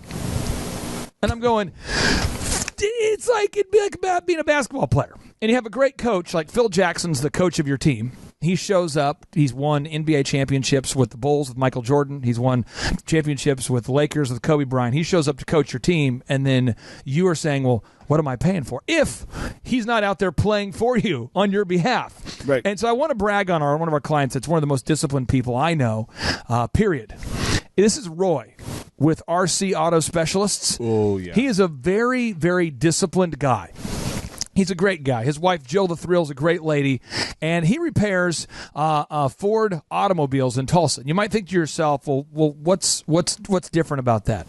Well, first off, between he and his father, they've been doing this for 80 years in Tulsa. That's a minute. And they have an unbelievable amount of Google reviews. So if you're driving a Ford vehicle today and you need to get that thing fixed, I would recommend that you go to rcautospecialists.com, rcautospecialists.com. Transmission, battery issues, fleet service, suspension alignment. They're gonna do a great job. And their secret, Chup, their magic, their crazy thing that they do is they actually do what they say they're going to do. It's weird, right? And that's why, without reservation, I'd recommend you guys check out RC Auto Specialists. And I think about another person that's crazy disciplined, Will Smith. Think about Will Smith. Will Smith, he was known as being on The Fresh Prince of Bel-Air. Before that, he was known as being the rapper. After that, he's gone on to become a critically acclaimed actor. And a lot of people thought he was a joke when he moved into acting, because he basically played the part of a slapstick character when he went from rapping to acting, because he started off doing a sitcom. Right. And then people didn't think he could transition into doing serious roles. Have you guys seen, though, the movie Ali? Have you guys seen Ali? Oh, it's so good. Yeah. What do you think about Will Smith's performance in that I think movie? he's phenomenal. You did good, yeah. Have you guys seen the Celloist? Have you seen that movie? No, I seen that don't one. think so. Marshall, have you not seen this, really? No. Really? Okay. Well, if you look at like Jamie Foxx is another musician turned actor, or maybe actor turned musician. True, yeah. And both of those guys, they just grind, and their performances in these kind of movies are just phenomenal. But it's not a result of just being born. They actually practice all the time. And Will Smith says this. I want to get Dr. Sibley's take on this. Will Smith says, I've viewed myself as slightly above average in talent, and where I excel is ridiculous, sickening work ethic. Can you talk to the listeners out there, Dr. Sibley, about the importance of having a ridiculous, sickening work ethic, and maybe how the rest of the world doesn't understand it? When you have a work ethic, work is not really work. Work is your life. So you go to work, and it's part of your life, and you do things on a daily basis consistently that improve not only the health, in my particular venue, but it improves the bottom line, the profit line, and it just sets the tone for success, not only for yourself, but people are watching you. Your staff is watching you. Another word for work is service. Correct. And Billy Graham would agree with you. This is the famous evangelist who recently passed. He said, the highest form of worship is the worship of unselfish Christian work. Again, the highest form of worship is the worship of unselfish Christian service. He's talking about work itself is a form of worship. Work is unto the Lord. I think a lot of people, though, they view work as like a chore that they hate, Dr. Sibley. I don't think a lot of people view it as a form of worship. Well, what I think it is, it's a way of life. Work is a way of life. And if you can make that, and you can get that through your head and be consistent with a plan on a daily basis, you're going to excel in whatever you're doing. If it's chiropractic or just like Paul Hood and his business. Yeah. He is the epitome of someone that is disciplined. So I think he's one of my mentors, too. It's just a very consistent grind is what's going to create that wealth. You know, Proverbs 13:11, Marshall reads, dishonest money dwindles away. Dishonest money dwindles away. But whoever gathers money little by little makes it grow. Little by little. So I think about Williams Contracting, one of your clients you work with here. Can you talk to me about the character of your point of contact with Williams Construction? Yeah, he does a phenomenal job. And who is he? This is Travis Williams of Williams Contracting. They do a great job. What his big focus is long-term relationships, and I think that is so rare in a world that is littered with get-rich-quick schemes and charlatanism, where you can click funnel your way to growing a multi-million-dollar contracting company or right near the beach, real estate or investing or whatever that is. But his big focus is that he wants to build a relationship with you prior to when you actually need something, so that you understand that like he actually cares about the success of a quality build for you. So Travis Williams over at Williams Contracting, they do a phenomenal job with commercial, civil, school, different builds, restaurants, all different kinds of pharmaceutical build. They're all over the place. Their website is will-con.com, will-con.com, and the phone number is 918-682-5511. 918-682-5511. Williams Contracting. I'm telling you, I see so many entrepreneurs out there that they just don't have that kind of grind that Travis has. And I'm going to say this to you, and hopefully this isn't mean. This isn't mean, but Chup, can I get just a little mean if I quote somebody else? Is that allowed, or what's the rules for being mean on today's show? I think you should just go straight mean. Really? Just do it. Direct. I don't want to be Candid. direct. Okay, but I think if you're direct, I think people think that you're mean. What your directness, what most people would interpret as mean. Do it, but then say a really hilarious joke. Yeah. Okay, so Ted Turner, this is the guy who built TBS, TNT, CNN. He sold the Turner Network. They actually merged with AOL, and now he has Ted's Grill, and he has an insane amount of buffalo that he's raising. And long story short, Ted Turner, he talked about when he hears people say they're an entrepreneur, what he immediately thinks of. So he was doing an interview, and he said, the interviewer said, well, what's your son doing? And he says, my son, I'm quoting Ted Turner, he says, my son is now an entrepreneur. That's what you're called when you don't have a job. Again, he says, my son is an entrepreneur. That's what you're called when you don't have a job. So I see a lot of idiots. I work for myself, man. No, I see a lot of idiots running around looking for shared office space, looking for government grants to start some stupid stupid app, some stupid business idea. So you're going downtown to your little incubator and all your failing companies are getting together and you're all just failing together and you're going to your 1 million cups to talk about your stupid ideas that don't work, and you all just wake up around noon and you pontificate about going green and making an app of the future and ways to it's just ridiculous. Clay, it's really more of a strategy session, okay? It's ridiculous. I have never met a successful entrepreneur who is subsidized by the government from day one who's gone on to just have massive success. If you're out there looking for a government grant or some way to avoid getting a second job or a third job, you're going to lose. Tiger Woods has an offensive quote I want to leave the listeners with today. Tiger Woods, he says, "People don't understand that when I grew up, I was never the most talented. I was never the biggest. I was never the fastest. I certainly was never the strongest. The only thing I had was my work ethic. And that's been what has gotten me this far." Mr. Tiger Woods. Now that's, my friend, work ethic. My name's Clay Clark, and if you're a diligent doer, we'd like to invite you to go to thrivetimeshow.com, where we provide tools for diligent doers just like you. We provide podcasts, one-on-one business coaching, in-person workshops, and a video archive of thousands of videos. But nothing works unless you do. I repeat, Maya Angelou said, nothing works unless you do. For all the diligent doers, go to thrivetimeshow.com. And as always, 3, 2, 1, boom!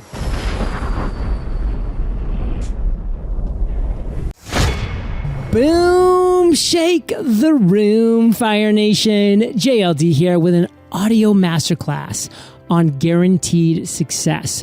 Why you must know and complete your daily KPIs or your dream will die. To drop these value bombs, I have brought Clay Clark on the mic. He is the former US SBA Entrepreneur of the Year, founder of 6 multi-million-dollar companies, a Forbes contributor and author of 13 books, and host of the 6 times iTunes chart-topping podcast. Fire Nation, we're going to be sharing so many value bombs today. Just take my word for it. You are not going to want to miss any of them. Clay, say what's up to Fire Nation and share something interesting about yourself that most people don't know. Fire Nation, what is going on? I hope you're having a great start to your day or a great day. And fun fact is I wear the same thing every single day. Paint us a picture. What does that look like? Forever, I used to wear a red tie with a white shirt and a blue suit. And then I had a certain economic goal that once I hit a certain goal level, I would begin to never wear that again. And so now I wear And One basketball shorts, which you too can buy for about $15. I wear a pair of Yeezys that clients, whenever they hit their financial goals, I have a Will Work for Yeezys program where people mail me Yeezys as a thank you gift. So I wear Yeezys. I wear a hat that says Boom on it, and I have a jersey that says Boom on it. It's a custom jersey. And on the back, it has my wife's name on it, Vanessa, and the number 99, because that's when I graduated from high school. Amazing. I'm actually a 98 high school grad, so we're right back to back, brother. I definitely love this.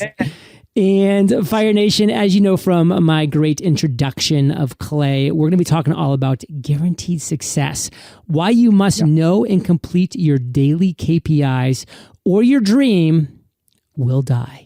A little dramatic, but true. And Clay, you've been on Entrepreneurs on Fire before, and every single time you have just brought so much energy, so much value that of course we're bringing you back on again because listen, you're the founder of several multi-million-dollar businesses. You are a business coach to over 160 clients who have a combined value that now exceeds $2 billion. Why? I must ask you, why do your clients grow on the average of 104% a year when Inc. magazine shows that 96% of small businesses will fail within 10 years? First off, for your listeners out there who are smart and discerning people, if you go to thrivetimeshow.com and you click on the testimonials button, you can see these people and hear their stories. But what I do is, if you're going to make let's say an airplane or a building, you'd probably want to use a blueprint. Yeah. You'd probably want to use a proven plan. If you want to make a recipe that actually tastes good, you want to use you want to make a smoothie that tastes good, you want to use a recipe. That's how it works. And what happens is a lot of business owners, for whatever reason, they don't really either know that a blueprint already exists for the building they want to build or the company they want to build. They don't know a blueprint already exists for the automobile they want to create. And they don't know a recipe exists for the food they want to make. And therefore, they're working by guesswork. And I have a proven plan that I create for each and every client. And because our program is month to month, it really is incumbent upon me to make sure that it works for my benefit and for their benefit. I don't rope people into a longer term deal. And there's nothing wrong with doing a longer term deal. But at the end of the day, it's month to month. And so my clients, if they don't have that growth, they're not going to stick around. And so my average client sticks around for about 7 to 8 years until they sell their company.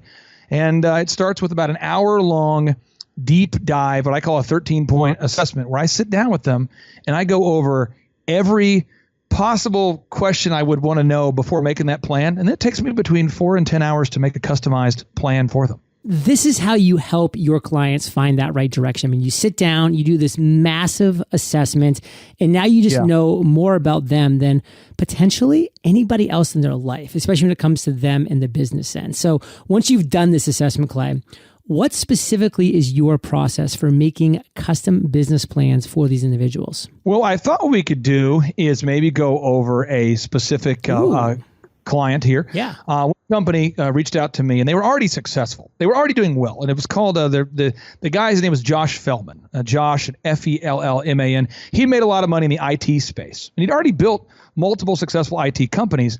But he kind of wanted to know, how do you create both time freedom and financial freedom?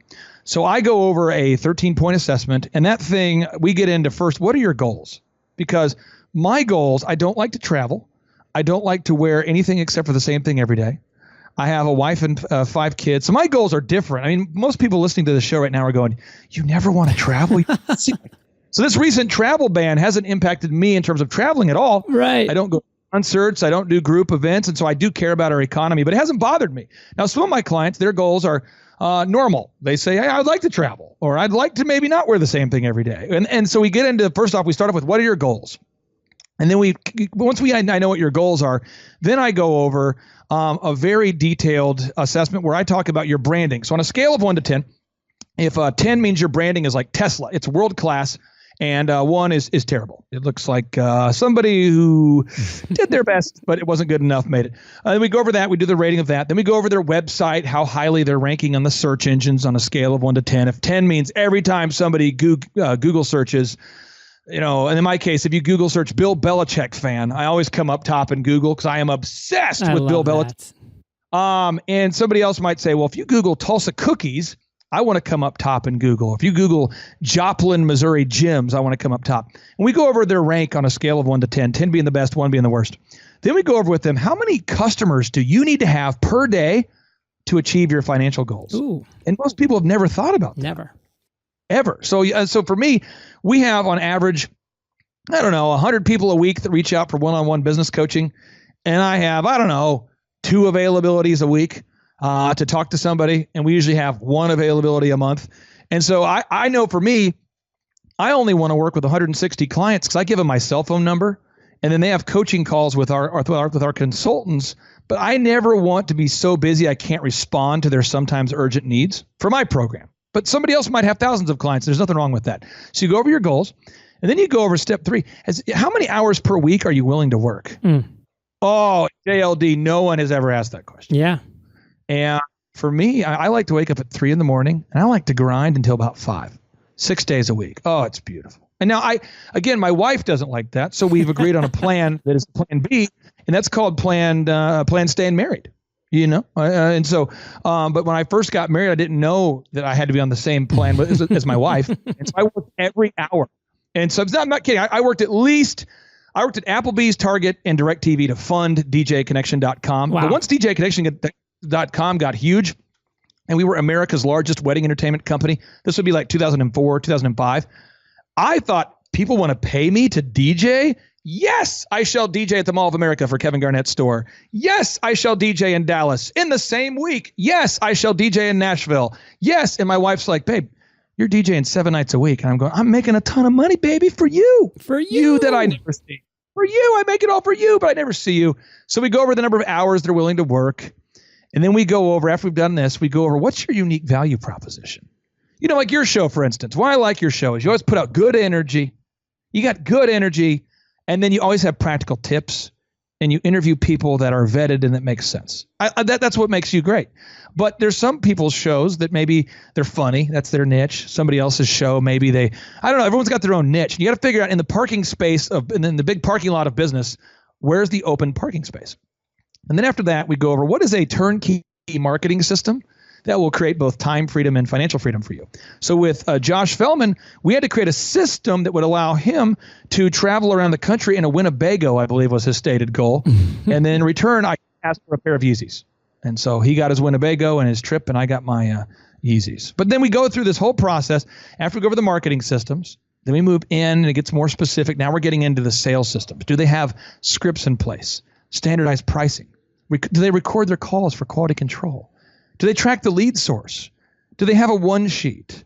Do they track their conversion percentage? And usually it's no. Oh, I've heard about that, but no. And then we go over step 8.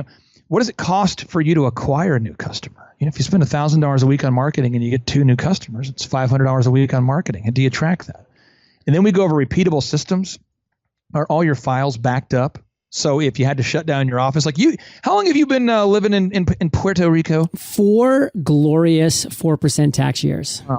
Now, I understand that you and your incredible lady friend, you like to travel. Am I correct? We travel about 3 months a year. And don't you do a little Dropbox action or maybe a Google Drive? How do you keep your digital documents organized in the cloud? Yeah, we're big on the Google Drive. Yeah, so it's like most of my clients, it's all on a laptop. And if God forbid they lose the laptop, they've lost all of the photos of their child before the age of 4. There's like a laptop where it's like, this laptop is the one where I keep all of my receipts. This laptop over here presents my kids' birthdays. And only 80% of the time they've just recently lost all the files or some of the files and they can't find their passwords. We help them with the file nomenclature. We build the checklists and we make sure everything's backed up. And then we move on to step 10, managing people. It turns out when you tell people what to do, they don't want to do it sometimes because the U.S. Chamber reports that 75% of employees steal from the workplace. And a lot of people don't know that until they hire people. And then we make a sustainable schedule, step 11, step 12, almost done. Then we make a system for recruiting people. How do you hire, inspire, train and retain great people? Do they have scripted job posts? No. Do they conduct a weekly interview? No. Do they even know how to lead their team meetings? No. Do they know how to fire somebody? No. Do they know how to motivate somebody? No. So we go over all that. And then the final step, step 13, this is the one where everybody begins to boo me. They don't like this one. They don't like this one. They like to boo me every time I even bring up this idea. They like to boo. It's accounting. Accounting. No, they don't know that when you earn more, they're going to tax you more. And so they maybe think they're living in Puerto Rico where you have sort of a tax haven there. They think they can live like JLD. I mean, where's the sound effect for tax haven? Come on, you must have something. This is my tax haven, a sound effect here. There it is. They think they live that they live in a tax haven, but they don't. And then I have to point out to them like, brosif, ma'am, you're going to owe money. So you got to pay that stuff in quarterly. And then they go, oh no. And then I help them automate their savings. And then we want to set up a give back so they can give back to a cause. So every single time that they help a customer, they can also donate to a cause. And then we got to set them up on a weekly schedule. And we got to repeat this over and over and over until our heads explode. We document it. And hopefully we can help them franchise it like we did with tiptopk9.com or with oxyfresh.com. I mean, Fire Nation, if you are just not fired up about these KPIs, about these 13 different steps, about the in-depthness of this assessment that Clay goes through, I mean, what are you doing right now? This is what successful businesses are built upon. And Clay, we're going to jump into the break in a couple of minutes here. But first off, give us a quick example of part of the proven path for one of your clients. I guess maybe we're going to have Josh come on the mic here in a little bit, which will be pretty cool. So what does that example look like? All the listeners out there, do a search right now for Joplin Gyms. So Joplin, Joplin Gyms, like Joplin, Missouri. And when you do a search for them, when you do a search for that term, you'll see Koloff Fitness coming up at the top of the search results. Oh, yeah. Now, Jim Joplin, Koloff Fitness, experience the highest and most ... Now check this out real quick. If you Google Joplin Gyms, Koloff Fitness comes up top in the search results or in the top 3. And then they come up again in the top 5. Then they have 3 videos. So in the first 8 places on Google. They have 5 of those placements on Google, and then their website, and then their Facebook, and they're beating a great company by the name of Planet Fitness. They're destroying Planet Fitness. And Planet Fitness is a huge company. And so it's like David and Goliath. And so Charles Kola says, I am like David. I'm going against Goliath. I'm going against, a great company called Planet Fitness. And they've got 10 times the budget, 10 times the size. They have thousands of locations. How can I win? So I say, we're going to beat them. Here's the plan. So this is what Charles Kola has to do every week. And here's a secret. And if all the listeners out there can only share it with everybody they know, we'll just keep it between us and everyone you know. It's called VISM. VISM. Without a VISM, VISM, your digital dominance will perish. So step 1, okay? V, they have to get video reviews from happy clients every single day. V, video reviews. And we teach them how to optimize them. I, they want to get images optimized in Google and add them to their site and their Google map every day. S, they want to write at least 500 words of search engine content every single day for their website. And M, get more Google and Facebook reviews. And that's their entire marketing plan. That's it, VISM. And they have gone from 1 location to 2 to 3, and they are dominating, not because I'm a genius, but because I've taken a complicated idea and made it simple. And because they're not web developers, my team built a canonically compliant website for them, and we shoot the videos for them, and we do the things for them that maybe they don't have the team to do, but they still have to put in that work. Man, Fire Nation, we're not complicating things here. 4 steps, VISM, video reviews, images, search engine content, more good Facebook and Google reviews. Now, those first 3, and I love that you made that point, Clay, every single day. And guess what? Is it super easy to create this content every single day? I mean, it takes work, but guess what? It's work that Planet Fitness is not putting in. And guess what? They're losing every single day. The higher the barriers, the lower the competition. Choose and run for those high barriers, Fire Nation, because your competition will be distant if you can even see them at all. So Fire Nation, Charles Kola is gaining all this traction because he's focusing on these points, this VISM, and he is working on the key performance indicators and making things happen. And Fire Nation, we're about to take a break. When we get back, we actually have one of Clay's clients in the studio, Josh Fellman. And I just can't wait for Clay, you to introduce this guy, tell us a little bit about him. And then we're actually going to bring Josh on because he's going to give his honest assessment of his process with Clay as well. So don't go anywhere. We'll be right back when we get back from thanking our sponsors. Looking for a business coach who has helped thousands of entrepreneurs just like you to increase their profitability by an average of 104% per year, all for less money than it would cost to hire a full-time minimum wage employee? Fire Nation, meet Clay Clark. Clay has been coaching businesses just like yours since 2006. Yep, even through the Great Recession. And he does it for less money than it would cost to hire a full-time minimum wage employee.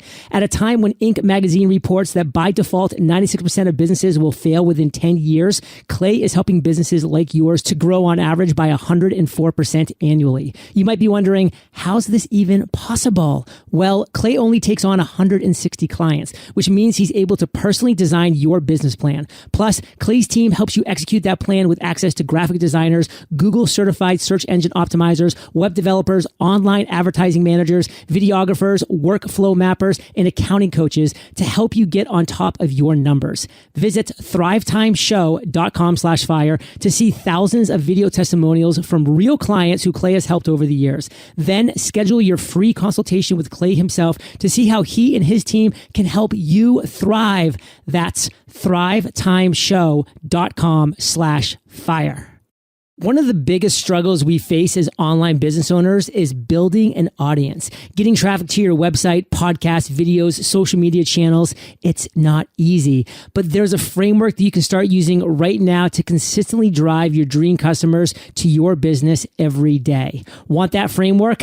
Great news, Fire Nation. My buddy Russell Brunson is a co-founder of ClickFunnels and has grown his business to a near $1 billion valuation using traffic driving strategies as a backbone of his business. And fortunately for the rest of us, he's one of the most generous people I know in the online business world. He just created a new podcast mini-series called Traffic Secrets to help you learn exactly how to borrow traffic from influencers in your industry, how to build an army of loyal affiliates and brand ambassadors who constantly promote your products, how to effectively build an email list, and so much more. Open your podcast app and subscribe to Traffic Secrets now, or visit trafficsecretspodcast.com. So Clay, we're back, and man, so much value in the first segment of this podcast episode, and so much more coming, because I mean, you like to do things in a different kind of way, Clay, which I love. And you actually brought one of your clients into the studio so that we can have like a real conversation with him. So it's not just like me and Clay just talking about how awesome Clay is, because of course he is, and that's the reality, but let's bring on somebody else. So set the stage, Clay. Who do you got for us? What are we going to be talking about? Let's chat. Quick funny story here. After I achieved financial freedom and time freedom and I'd sold some businesses, I found out that the mayor in my town was running unopposed. This woman wanted to run unopposed. And I know your audience has all different political leanings, but the point is we were on different sides of the aisle. And I got a chance to know her because she presented me with the Entrepreneur of the Year award. So I knew this lady, and I jokingly said, well, I'm going to run against you. And she said, well, you should. And I said, I will. And I did. And so this guy, Josh, saw me running for mayor of my town at the age of, I think, 26 at the time. That's how we first met. And then we didn't really reconnect, I want to say, Josh, for how long until we reconnected? It was probably, 10 years maybe, or maybe 8 years, or how long was it? At least that. What year was that? That was 2000 and... I don't even know. It was a long time. I was a JLD, probably 8 years, 7 years, something like that. And long story short, he's a bearded man. He's a man with a beard. His website is 500kmsp.com, 500kmsp. He does IT consulting. And he also owns other companies. And so that's how I met Josh, and we've been working together. Josh, how long have you been stuck with me? Going on 2 years now? Oh, 2 years. See, he says it with great hesitation. 2 years now? It's been the worst year. Pull up my tracking sheet. It's been about 2 years. Okay. One thing I want to do here, Clay, because I just think it's really fun and really different and really exciting. And, this is something I actually have not done in over 25 episodes of Running Entrepreneurs on Fire here, is I kind of want to have you kind of take over the hosting part for the rest of this episode and walk Josh through the process. Ask him questions. I'll be here to kind of like say a couple things, a little bit of this, a little bit of that. But let's be honest. You've rocked the mic on Entrepreneurs on Fire before. You're a current awesome sponsor of the show because you know the value of Fire Nation, what we're doing. And I want Fire Nation to get to know a little bit more about you, not just as the interviewee, but, as the great host that you are for your own show and now on Entrepreneurs on Fire. So take Josh through these next few things that we wanted to talk about. And I'm going to kind of hand off the controls. I'm still here. I'll still be yapping in, but take it away, brother. Yeah. So Josh, how long have you been a self-employed person before you and I ever started coaching together? Since the age of at least 8 years old, my mother convinced me to deliver cookies door to door and to the local Ace Hardware turns cookies, and they like lunch. And so I would trot myself down there to the Ace Hardware and sell cookies at age 8. And where did you have your first traction where you thought, you know what, I may win as an entrepreneur? When did you have your first big win as an entrepreneur? How old were you approximately? And what were you doing? Well, it was in 2008, I decided to start a third IT company. And it turns out 2008 is a great year to start a company. Yes. For specifically IT companies, because companies fire their IT people and hire somebody that's half the cost. And so we did really well during a recession. And so when I was in business school, school was in the way of me making money, but there was one thing I did take out of school, which is revenue generating activities for businesses. Most businesses have sales, and most businesses have service. And IT is an oddity in that it has a third revenue producing vehicle that is a recurring revenue website hosting backups. And so I thought that was an oddity. And I've been able to make a lot more money than a typical business because that's more revenue. So for the listeners out there of this great show, great program that aren't familiar with what it's like to be stuck in a room with me, first off, talk about the growth you've experienced, and then talk about what it's like to be stuck in a room with somebody who only goes 95 miles an hour while being laser focused. So let's go with what kind of growth have you had? Have you grown a little bit? Well, since April of...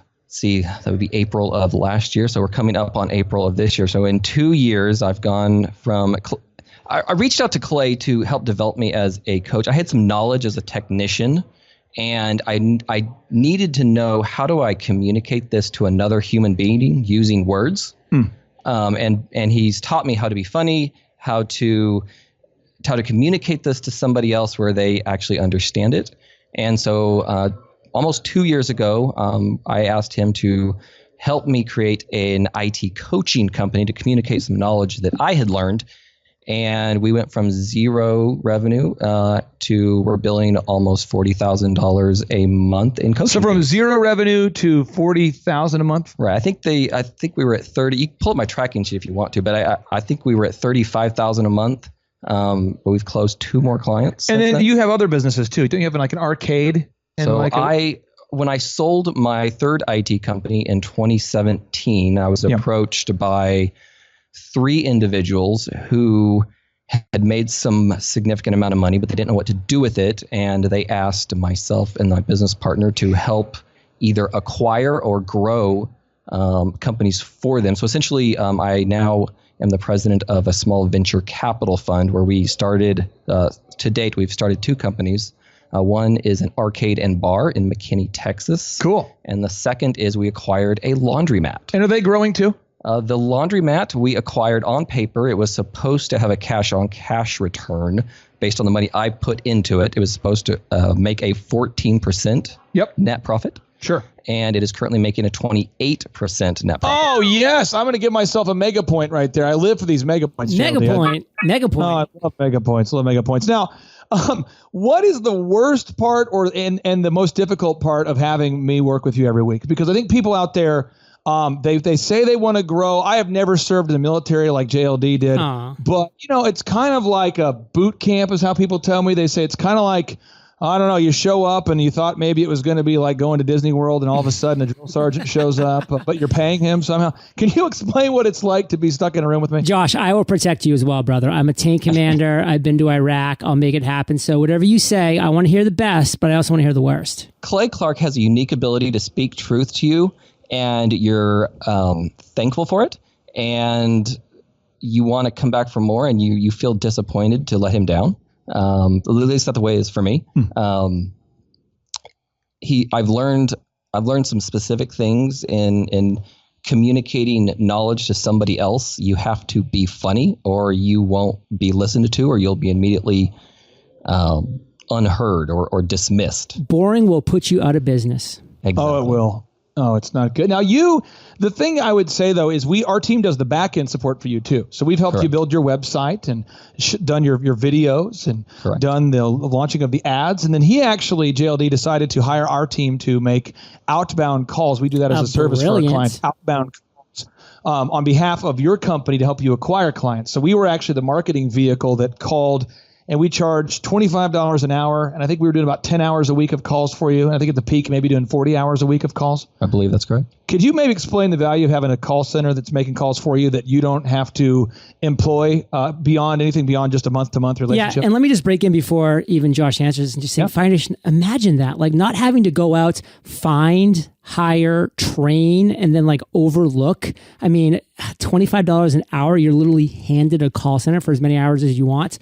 Mind blown. Yeah. Josh, go ahead. Yeah, so it's immensely valuable for someone who can do their own cold calling to a certain extent, although Clay has a unique way of mentoring talent that exceeds even something that somebody who's been in sales for a number of years would be able to accomplish. But specifically for me, I have leads sent to me that I can simply reach out to at an appropriate time. They've already set an appointment for me. They set somewhere between 2 and 4 appointments for me a week, which is right about where I want to be. And I simply call them and close the calls are recorded for quality assurance too. So you can listen to the calls. Like we made a script together, but then you listen to the calls every week and provide feedback on it. I want to get into this because I don't want the wrong person to reach out to me and say, I thought I was going to be talking to a Build-A-Bear representative, and I ended up talking to Chuck Norris. I mean, could you kind of explain what person would not be a good fit to reach out to us? Because I want everybody who's listening to this show to be blessed. Yeah. There's a lot of programs that are a good fit, but I don't want the wrong person reaching out. You know what I mean? So if you are what Clay refers to as a happy hoper, if you're looking for a magic pill for somebody just to do it for you, but you're unwilling to follow up, they're going to set leads for you.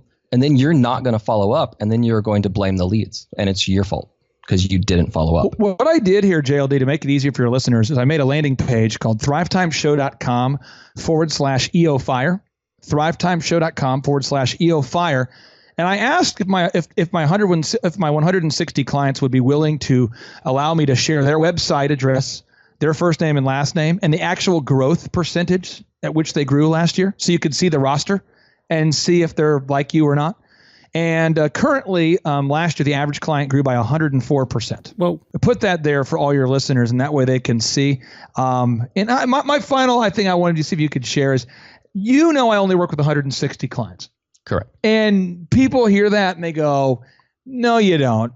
You're going to take on any client there is. And you've seen me, because you've shadowed me. I allow all my clients to shadow. And you've seen me tell someone they're not a good fit. Why do you believe that I only take on 160? I mean, there's a math to it at JLD. We have 47 employees full time that help to support our clients. But can you maybe explain why we only take on 160 from your perspective? Because it hurts your head to deal with a lame ass every day. Oh, Shonda. That was Shonda right there.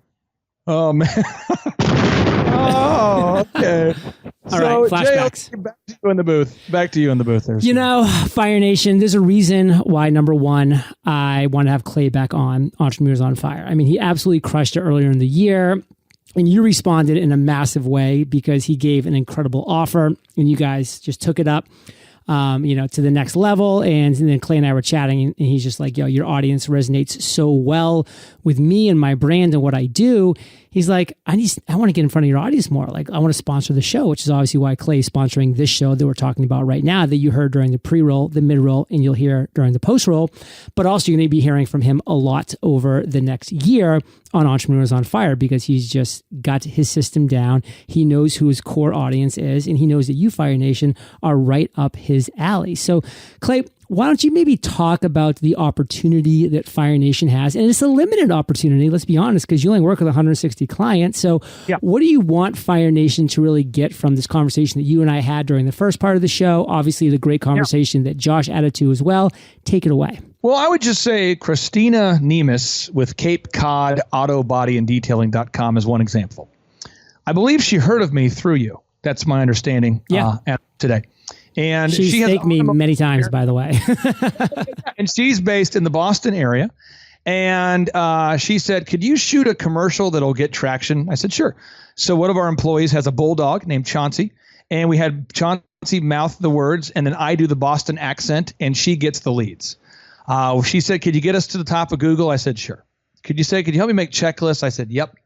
Could you? But it all started with a 13-point assessment. So if you go to thrivetimeshow.com/EOFire, it's thrivetimeshow.com/EOFire, you're going to go there. And if you fill out the form to schedule a 13-point assessment, most people have told me that assessment alone changes their life. And I say that because when you have more money, as Christina does, she grew by 67% last year. Wow. Then you can buy back your time. So you can pay a personal assistant to do something, or you can pay someone to mow your lawn, or you can pay someone to get the groceries, or you can just afford to pay for healthcare. So again, I'm not talking about, I'm not a big feelings guy. And there's a lot of great guests you've had on your show that talk about motivation and alignment and a lot of things that really do matter. What I'm looking for are people that say, I am motivated, I'm fired up, I just need to have a linear path. Yeah. So we do the 13-point assessment for you.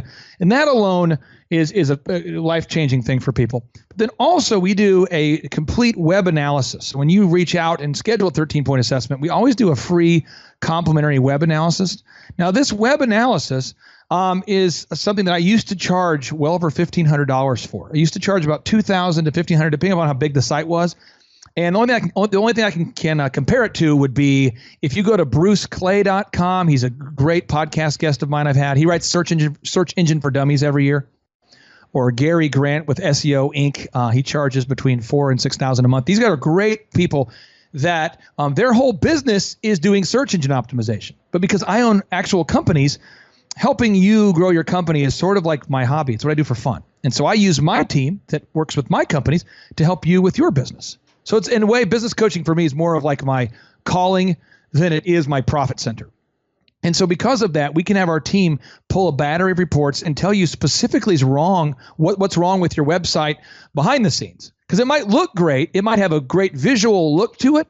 But as you and I know, if the title tags are wrong, or if the keywords are wrong, if the XML sitemap is wrong, if the site speed is wrong, if you don't have enough words on every page, if you have duplicate content, I mean, there's just all these things that are wrong. And so we're going to do the assessment for you for the low price of free, which is a shocking number.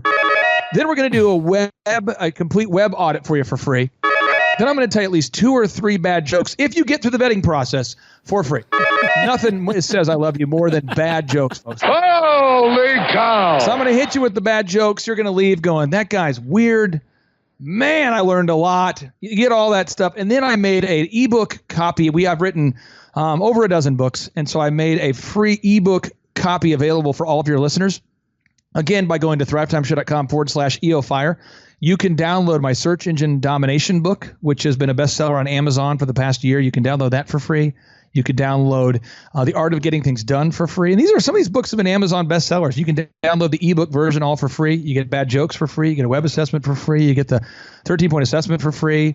I mean, really, it's a lot of free. And the only way you could possibly pay me, and by the way, if you do pay me, it's $1,700 a month. And you say, well, why is it $1,700 a month? Because I operate at a 20% profit margin. So I'm going to make an outstanding $340 per month to provide all that value for you on a month-to-month basis. And I'm very transparent about that. And we do have a scholarship program for client in need. And we do 2 clients a month like that, where we help you out at a discounted rate, where we kind of meet you where you're at. I don't like to do that for every client because it wouldn't be financially sustainable. But if you will, if all your listeners will Google Joplin Gyms, you can see our handiwork. If you Google Tulsa Cookies, you can see Barbie Cookies, and you can see that handiwork. If you Google search Satellite Beach Pizzeria, you can see Papa Gallo's, you can see our handiwork. Or if you just go to thrivetimeshow.com and you click on testimonials, you can see, check this out, over 1,000 current or former clients sharing their testimonials about how the system worked. But remember, nothing works unless you do. Maya Angelou said, nothing works unless you do. So you got to be a doer. Don't just be a hearer. Don't think this is a TED Talks. This is like TED Talks with the follow-up. Okay, folks, we're going to follow up. So that's what it's all about. Fire Nation, Clay walks the walk. He talks the talk. That's why I brought him back on the show. That's why I agreed to have him as a sponsor, because I am so obsessed with my sponsors only delivering amazing value to you, Fire Nation. So believe me, I know Clay delivers.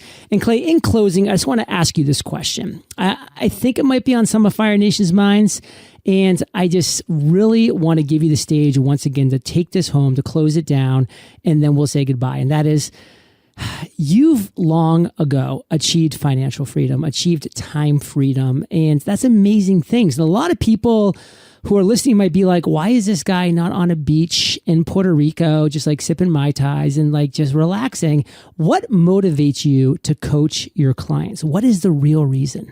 I believe, and I know it is entirely possible to go to college, to earn a degree, and to learn very little about how to earn money. In fact, as a general rule, most of the general education out there is kind of like it's like memorizing the History Channel. It's like you learned a lot about the Byzantine Empire, and it might be fascinating, but it's not wealth creating.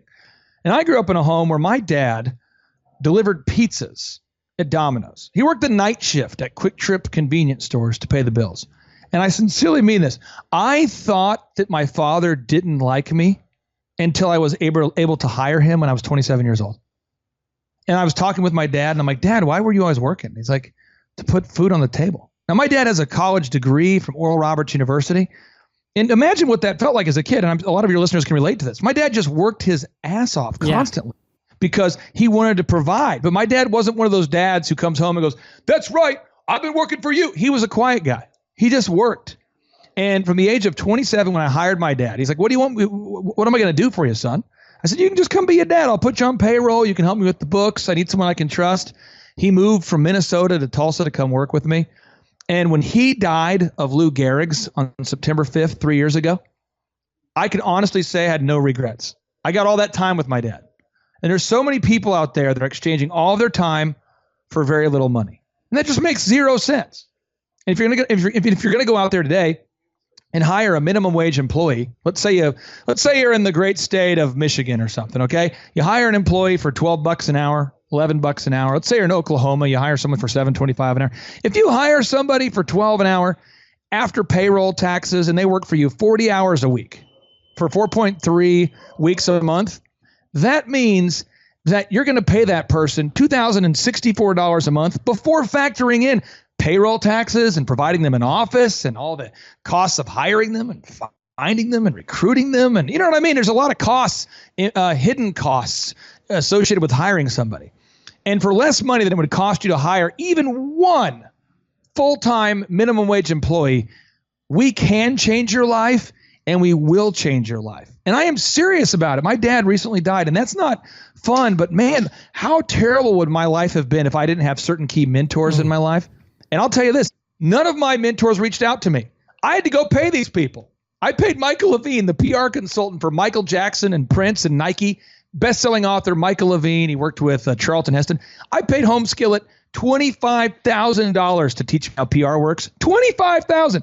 And it was worth every dollar of it, because now I can get my clients like Josh with Living Water Irrigation on the Kelly Clarkson show and the Today Show, and I can get clients like OxyFresh on Fox News. I know how to do it now. But $25,000. I paid Bruce Clay, I think it was $8,000 a month for 12 consecutive months to learn how search engines work. I mean, and I'm glad I did, but JLD, that's some money right there. That's some dope. I paid some money. And if I was right now and I wanted to be a podcaster, I'd pay you to learn how to podcast, because it turns out you know how to podcast. Heck yeah. If I didn't have the motivation to keep podcasting every day, I'd pay you whatever that fee is. I'd call and go, JLD, how'd you stay motivated when you had 2 downloads a week? Because remember that when you started, the momentum was you.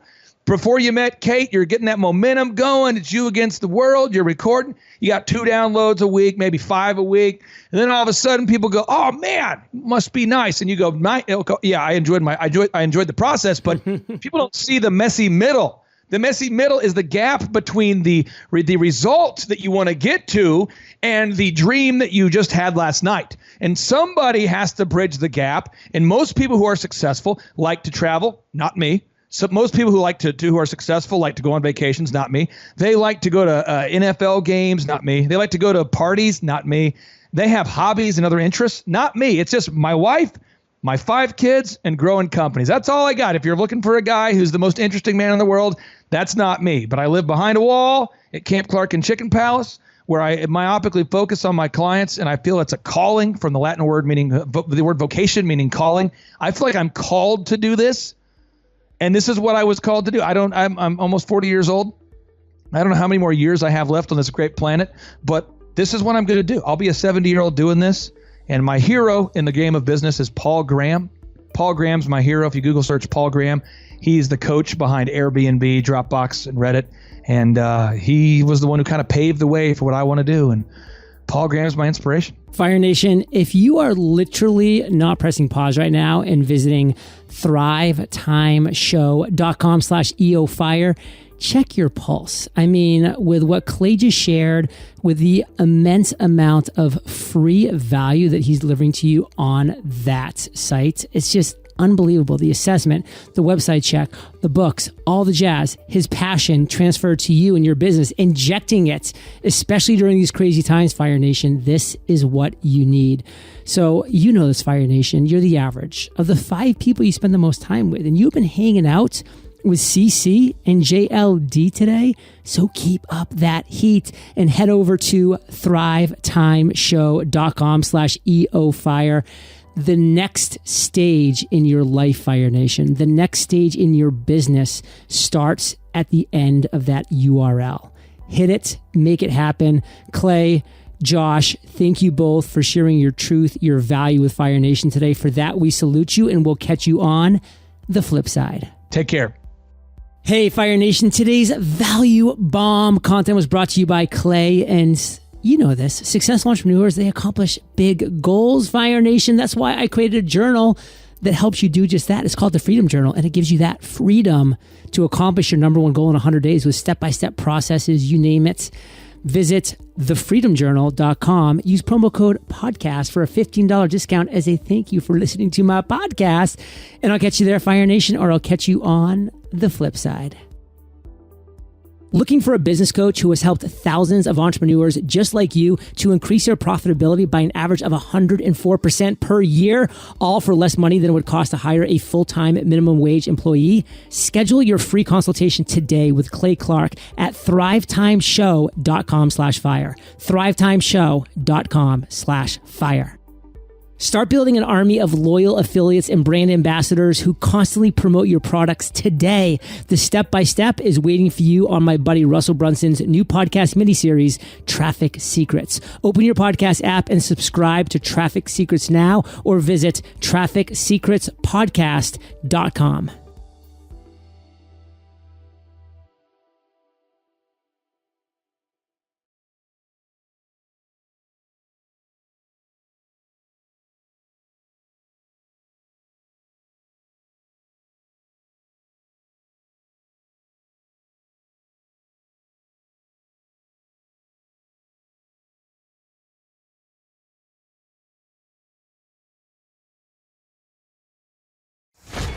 One of our accountants had said, you've got to meet this guy, Clay. So we ended up meeting with Clay, and he's helped us go from right before we opened the third location now to 6 locations. And so we've more than doubled our revenue. And these are ground up build gyms. And so it's not, the barrier for entry is pretty high. It's 20 plus staff at each location. So yeah, it's been a lot as far as running systems, checklists, workflows, who does what, when, and how, training us on that. Clay's helped a ton. We would not be where we're at without him. So huge win. Charles, from an ROI perspective, if someone's going to look at it and go, return on investment, I pay you $1,700 a month.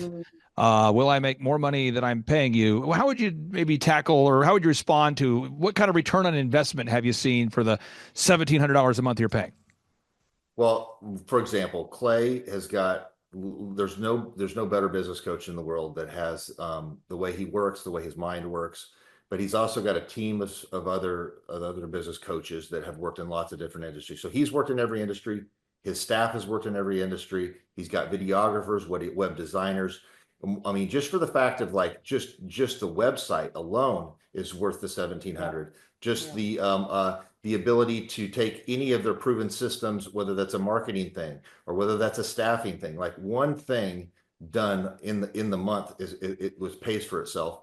And then to understand this, there's a part of where, some week you may be like, well, you know what? I'm not getting a whole lot out of this call. But the bottom line is, it's like when you read the Bible, there's times you're just reading it and then you're like, you know what? And then you read it that one time and it's like, God really speaks to your heart. And the whole truth is, it's like, there's no way that you can get that kind of value for $1,700 to have a whole team of coaches, graphic designers, web developers, anybody that has that type of knowledge, in your back pocket. And then the whole thing is run your business with being somewhat conservative. Make sure you don't run it to the edge all the time. But by doing that, you have that skill set. You have those tools on your tool belt. Yep. And I just think it's just like the cost of doing business. Like just understand it. That's what I think sometimes the payment we make, I feel like, is peace of mind. Even because there have been multiple times throughout the years that we will either be butting heads on something, we're super confused about something, we're fearful about something in the market's changed, and it's a quick call to Clay. Well, Thrive Nation, it's a very special occasion because a lot of times on the Thrivetime show, I get to interview people that I am friendly with or have an acquaintance with, that kind of thing. And I enjoy that. But it's really an honor whenever I get to interview someone who I consider to be a friend or people that I consider to be friends of our family. And it's awesome when we can celebrate a success story because it's a life-giving thing. And for somebody watching today's show, if you feel you need like a checkup from the neck up, if you feel stuck, if you feel like you don't have the resources to get started, but you have the resourcefulness, maybe today's show is the show you need to hear, because this is a couple. They started this business together out of their house, and they've now grown it into a multi-million-dollar, super successful company. And I've had the opportunity to work with them in a consulting or coaching capacity over these past 5 or 6 years, and I am so excited to have them on today's show. And with that being said, Amber and Charles Cola, welcome on to the Thrivetime show. Amber, how are you? Great. Thanks, Clay. It's awesome to be on here with you. Yes, we are excited. Okay, so I got to ask this real quick because people think you're a hologram.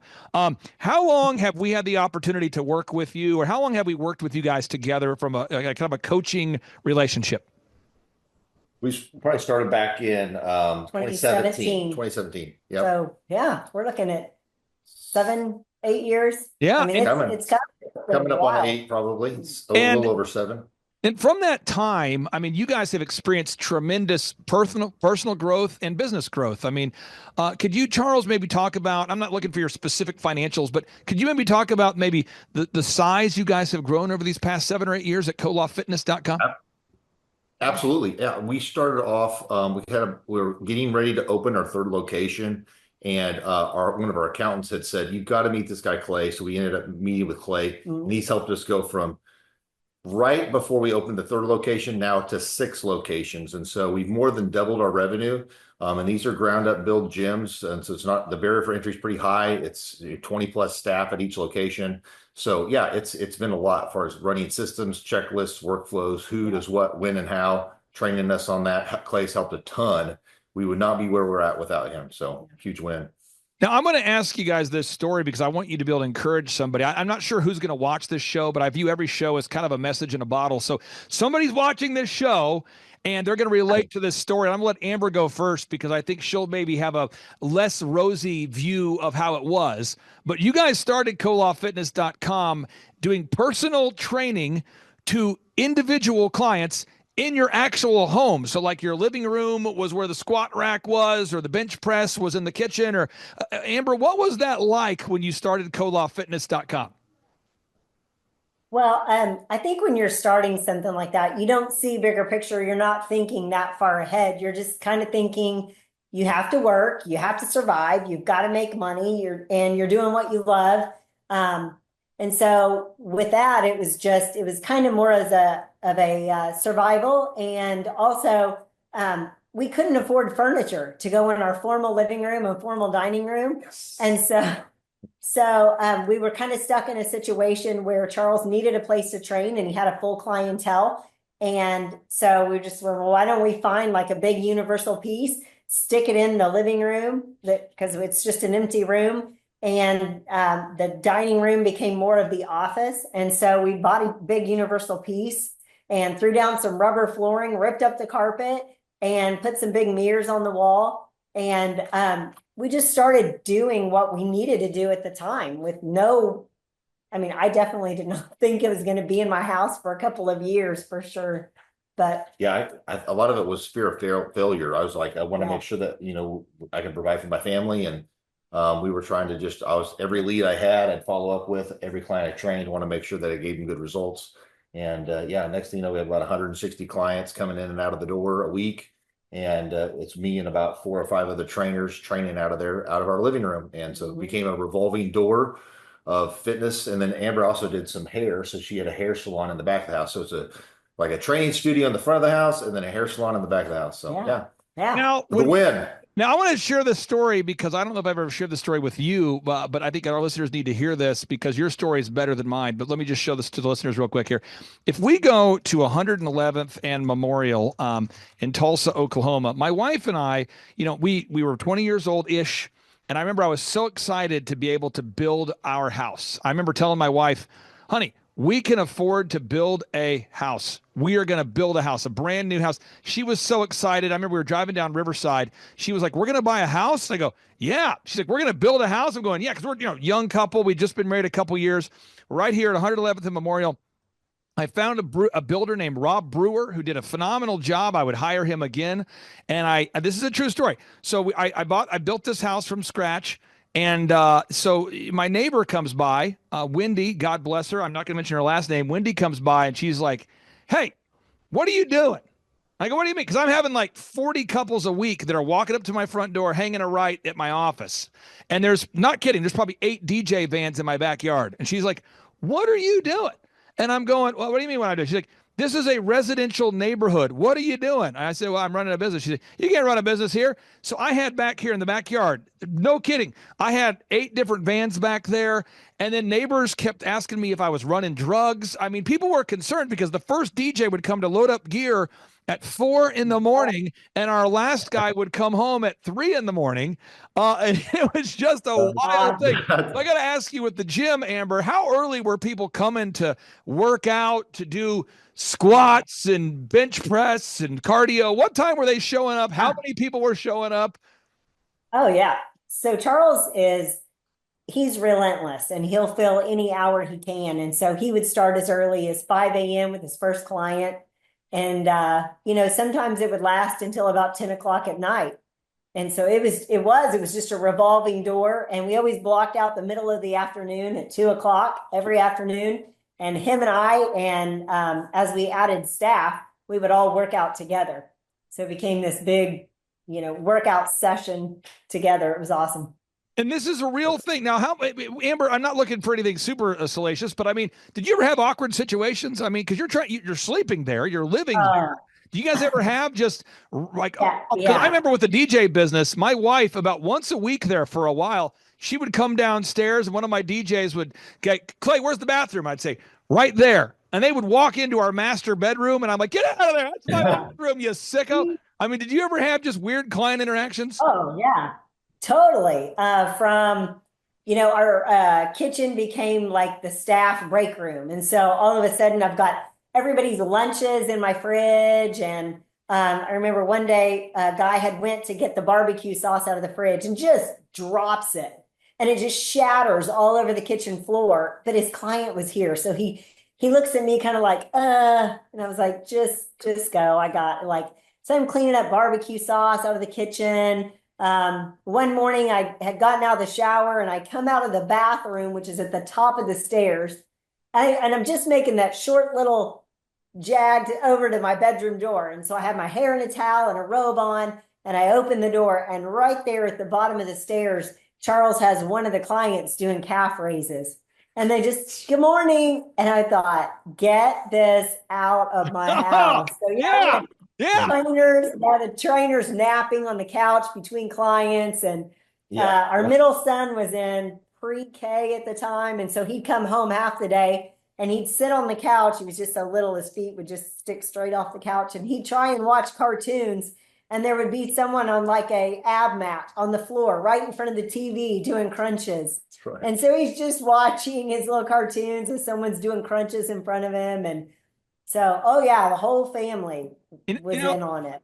I just remember when I was building DJconnection.com, I would train my DJs out of my house. So we would practice announcements like, ladies and gentlemen, coming up in just a moment, we're going to introduce the bride and the groom. Once again, ladies and gentlemen, get ready for the And we would practice, ladies and gentlemen, coming up next, we're going to be cutting the cake. Once again, we got the bride, we got the groom, we got a knife. It should be exciting. And I'm practicing, and they have a script, and I'm practicing. So adult males are in my house, and we're practicing introducing, because, we grew DJ Connection to do 4,000 weddings a year. So I'm training 30 disc jockeys every week. So Havana, my oldest, who's now 20, she starts running around in the office going, ladies and gentlemen, coming up next, the cutting of the cake, because she had heard it so much. She's like, ladies and gentlemen, coming up next, the Soul Train line. She knew, because it was like, and I don't think if you're watching today's show and these stories, you can't relate to it. That's okay. But I'm just trying to make sure we're getting this idea. This is a real couple that I would now classify as a super success story, but they had to start somewhere. And it's not about resourcefulness. It's not about resources. It's about resourcefulness. Again, it's not about resources. It's about resourcefulness. Look at the backyard. I turned half my backyard into a concrete slab so that we could park all the vans back here. I mean, look at all the trees I planted to block the view. So now you look at Koloff Fitness and you go, wow, this is a super successful company. Wow, I want to be the next Koloff Fitness. Wow, these guys are really doing it. I want to be a KoloffFitness.com. I'll get the website to pull up in just a second. And people always come to me and they say, Clay, what do I need to do? What's the most important thing? I just had a guy today, huge ministry, multi-million-dollar, massive ministry, called me and said, what's the one thing I can do to grow my ministry? And I said, buddy, I'm going to send you today's show. There are 14 things that we need to do and a lot of details on those 14. So we're going to go step by step on today's show. I'll go back and forth between Charles and Amber, and for sake of time, we'll just go back and forth rapid fire. So here we go. And Charles, by the way, you get 60 seconds on the clock for each answer. So here we go. Box number 1, you have to figure out your revenue goals. You just have to know your revenue goals. You have to know, your revenue goals? What are your gross revenue goals?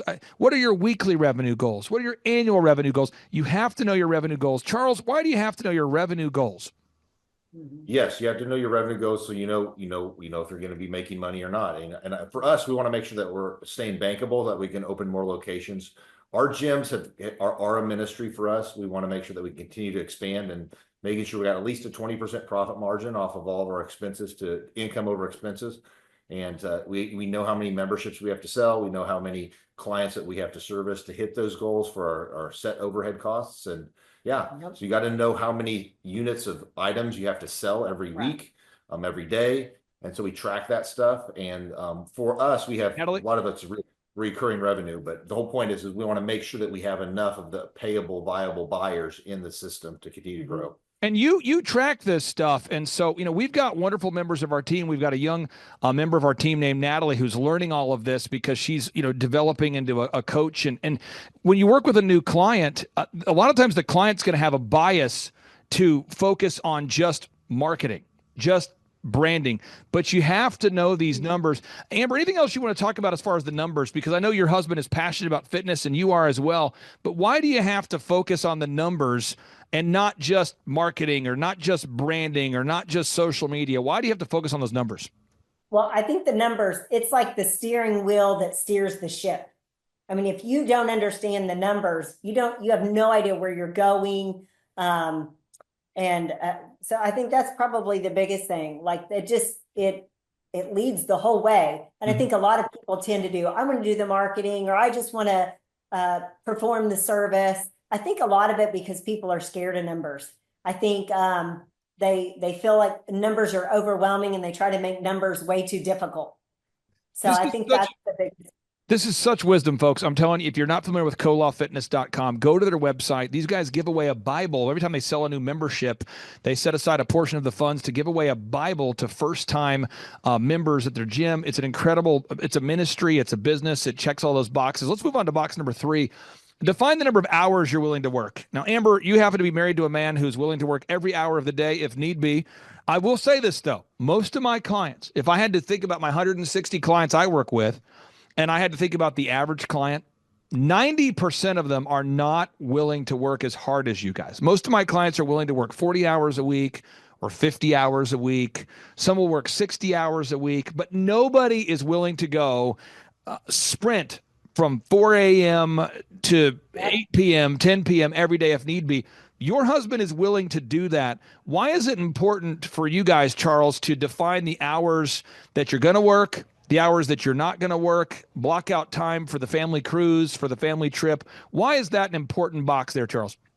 Yeah. That way, my wife will stay married to me. And well, I'm like you. I like to just go. And then we take off and we go to church on Sunday. It's important for us for us to hold the Sunday as a Sabbath, as a day off. Other than that, I like to work. I like you talked about vacation, to vacate or to leave something. I love to work. I love to build the systems and build the documents and train staff, build the systems and so on. But we do have to make sure that once a quarter we try to look at taking time off. Go ahead. Right. Well, I would say the biggest thing that we always talk about in marriage, family, and work, expectations and boundaries. Those two things have to be very clear all the time. So as long as he understands what my expectations are and I need him to fulfill a husband role in addition to working, as long as he understands that these are my expectations and then these are my boundaries. And as long as we communicate that, then we're good. I'll say one more thing is that for us, we've kind of at the spot to where, we just work on the business, not in the business. So we don't actually do the day-to-day stuff, but we work on the business systems, checklists, workflows, training, coaching people remotely because we do live in Florida. Our clubs are in the Midwest, Oklahoma, Texas, Missouri, and Kansas. And so running remotely and running all that stuff, we've got to kind of say, how do we want to live our lives? Like you'd say, Charles, how do you really want to live it? You got to kind of map out and clearly define that. For us, Tuesday, Wednesday, Thursday, those days are just all in on Zoom calls, training, coaching, working with staff. And so those days are really, really full days. And then the rest of the time, like on Friday, Saturday, Sunday, Monday. Those are all lighter days that we don't block in a lot of meetings. It's like no meetings that we plan, but I'm still working on things that I want to work on, but I'm not leveraged to having to. So I've kind of created my 3-day work week that's like super long. And then the rest of the time I don't have meetings. I don't get held hostage on a lot of stuff, and people have to kind of have a gatekeeper to get to me. But other than that, that's how I've tried to map that out so that I can continue to mastermind and kind of grow the brand and have some meta perspective on how I want to continue to grow. So there's so much.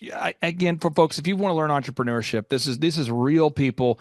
If you're in the Florida area and you're looking for a job, if you're in the Joplin, Missouri area and you're looking for a career, not just a job, Koloff Fitness is a company that's going places. I'm not prophetic. I'm not claiming to have some view of the future. I just see patterns. And I work with clients and I help them implement patterns that work. And I also know of the clients that'll work. Nothing works unless you work, right?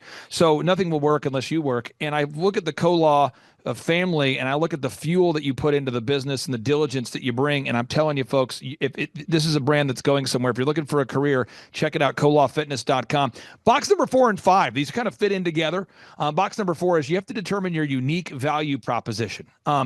That's a unique thing. What is it that makes you unique? What is it that separates you from the competition? If you're watching today's show, let's think about your website, your print piece, your auto wraps, your business cards. Let's think about everything about your business. Let's think about the sights, the sounds, the smell, the ambiance, the employees you have. What is it that makes you different from the competition? What is it that makes Chick-fil-A successful when there are many other fast food chicken restaurants? What is it that makes Quick Trip super successful when there are so many gross, nasty, dirty convenience stores? What is it that makes Chick-fil-A successful? What is it that makes Quick Trip successful? What is the secret sauce that allows Brad Stevens, the coach of the Boston Celtics, to bring out a winning lineup year after year? Brad Stevens took a dysfunctional Butler College basketball team and turned them into a top 4 basketball team. Think about this. He took a college called Butler, the size of Oral Roberts University, and took them to the Final Four multiple times. And then he takes that same recipe and goes to the NBA, and they win a championship, and he's putting out a winner year after year. What is the secret sauce that allowed Phil Jackson to win year after year? Michael Jordan couldn't win a championship without Phil Jackson. He played a lot of seasons without Phil Jackson. He only won his championships with Phil. Kobe Bryant never won a championship without Phil Jackson. By the way, Kobe Bryant played a lot of seasons without Phil Jackson. What is that magic formula? A big part of it is you have to understand your unique value proposition. So, Amber, what is it that makes Koloff Fitness unique versus other, fitness companies? Oh, for us, it's culture, hands down. It's culture all day long. And we worked really hard at our first location to set the culture and make it what we wanted it to be. We wanted a fitness center that everybody can be a part of. And I mean, not everybody likes it. But it's definitely our culture. And that was something we knew we had to be able to duplicate when opening other locations. And so that is probably the number one piece that we train, develop, encourage, that we're the biggest part of the company that we are still a part of is the culture part. Yep. And that's the big part. I'm going to just kind of jump off a little bit more. We're unapologetic in our Christian component to that. Think if Planet Fitness is the McDonald's of gyms, Koloff Fitness is the Chick-fil-A. And what I mean by that is we are a strong Christian culture. We hire and we look for people that match that. They don't have to be a Christian, but they do have to align with those values. All of Christianity summed up in one word is the word agape. That's an unconditional love. We want to make sure that we actually hire people that are into customer service, that likes people. Serving. Who'd have thought customer service? We're going to find people that actually like to serve people. And so we really vet that pretty heavily on the front side, on the onboarding, with our, like our Christian culture. We play a video, we talk about who we are, we talk about the Christian values, devotion to God, discipline in living, denial of self, dream great dreams for God's glory, determination to stay this course. So the Christian side of it is kind of strong. So either people lean in or lean back. And so when we do group interviews, this is where you've taught us a lot of great systems. You see people lean in and see people lean back. So when everybody's on the boat rowing in the same direction and they really match that value set, the culture is just better. And when you hire people that actually like people, they want to acknowledge your presence, close the gap, give them a fist bump, a high five, make somebody feel like the highlight of the day. when they walk through that door. So we train people on those systems. So we took the culture that we did when we first opened the club, and we defined it into actual ways that we can role play and script it with our staff, so that you have not a purple hair, McDonald's, perpetually distracted, crayon mark tattoo person. You have a person opposed to like a McDonald's, somebody that runs up to your car like a Chick-fil-A, that's you got their polo on and says, "My pleasure." So that's where we have to be very, very, very specific on how we do culture differently than the competition, who's just, scaling out like crazy. But people, like, the greatest currency in life is how you make somebody else feel. We want to make other people feel like the highlight of the day, and hire people that are sincere. They're just genuine, that truly like people. If you do that well, you have to lock the doors to keep people out. I'm telling you, folks, this is so important. I talked to a guy the other day who applied to work for your business. True story. And he's kind of a gremlin. I know him because he didn't get hired by a friend of mine. And so a friend of mine's like, "Hey, I didn't hire this guy. He's kind of a gremlin." I said, "What do you mean gremlin?" He's like, "Yeah, he's just kind of a curmudgeon, kind of a negative guy, Debbie Downer." And, he's got a big background in fitness, though. And he's into fitness, and he played at, sports at a high level, and he'd love to come work for you, Clay. And I go, "Okay." And he's like, "Yeah, I guess he applied for the Co-Law guys a couple years ago, didn't get the job." And I'm going, interesting. And I knew that and I met the guy, I'm like, this guy, I understand why you didn't hire him, and I didn't hire him either. And I'm just telling you, you have certain standards. And if people aren't up to those standards, they can come back and reapply later after they turn that frown upside down. But you have a certain standard there. Now, box number 6, the three-legged marketing stool. At Co-Law Fitness, with every business we work with, every business that I work with, what we do is we develop a three-legged marketing stool. Now, I'll give you a moment, Charles and Amber, to reflect on this, and maybe this is true for you, maybe not. But a lot of my clients that come into my life, I think about Stacy Purcell, longtime client, great lady. I think about Shaw Homes, shawhomes.com. We helped Shaw Homes grow from $14 million a year to $150 million a year. I think about satellite phones. Tina, her company Sat123. We've helped them grow to $100 million a year of sales. I think about OxyFresh, oxifresh.com. We've helped them grow now to 500 plus locations. And every single time I sit down with a business owner, they have not a three-legged marketing stool. No. They have a variety of things that might work. And through tracking, we start to figure out what doesn't work.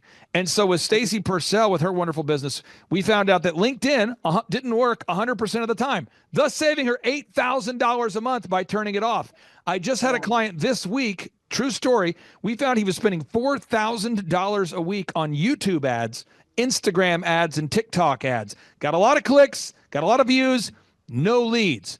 Another client, I'm just a stream of consciousness. Another client of mine, they were doing mailers, getting zero response. Another client of mine was doing billboards to the tune of $6,000 a month between all their locations. And as you look at the different businesses and you track, you can really, really become much more profitable by nailing down a three-legged marketing stool. Could you talk about that, Amber? Maybe the impact it's had or hasn't had, tracking the results, getting rid of what doesn't work and focusing on what does work? Yeah, well, I would say none of that is my part of the business. And I'm so thankful. I hate marketing, but what I would say to that is that has everything to do with, like we were talking about, your numbers and the tracking. So you're talking about tracking these things. That's my side, the financial side. And I want to know that when the money's going out, that return is coming back, right? And so, I do that side of it we talk about a marketing budget and watching that and holding true to that and watching those numbers and watching, the revenue that comes back from that marketing. So you may be able to talk more on the marketing. That's your. Yeah, no, absolutely. Well, we've tracked where they come from. Sometimes you do get clicks, or you do have, like, sometimes Facebook shows you're making, but it's really not getting people to walk through the door and convert people into members and convert people into higher ticket items. And so you really want to make sure that what you're spending money on is actually quantifying out into dollars.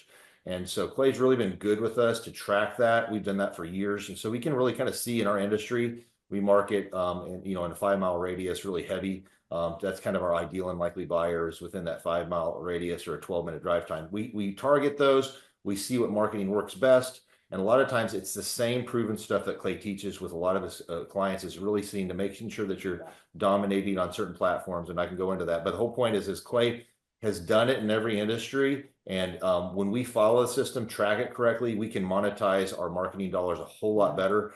And so there's ways you want to get in front of your ideal and likely buyer. We make sure we got the right product offering in front of the right ideal and likely buyer. And the things that Clay's been doing with his clients over the last 7 years with us, it doesn't change much. There's a few little things that adjust, but it's a proven system, and that's what works. And we've done that. We've gone from 3 locations to 6, and we've more than doubled our revenue. Right. So it's been a huge win. Well, I think sometimes people want to market in a certain way because that's the cool thing to do. Like, I want to be on TikTok. Right. If TikTok doesn't pay me, if it's not paying my bills, I could care less. Yeah. I mean, I can watch TikTok on my off time, but I'm not going to put my marketing dollars into it just because that's what everybody else is doing. And I think another part of that is everybody has marketing advice for you.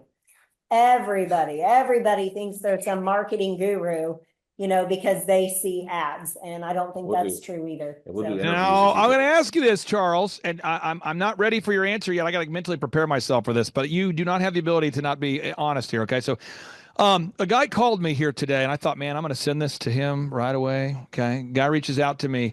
He's in the construction space. Okay. And he goes, this happens every day, by the way, but he says, what would a relationship look like if I hired you guys as my coach?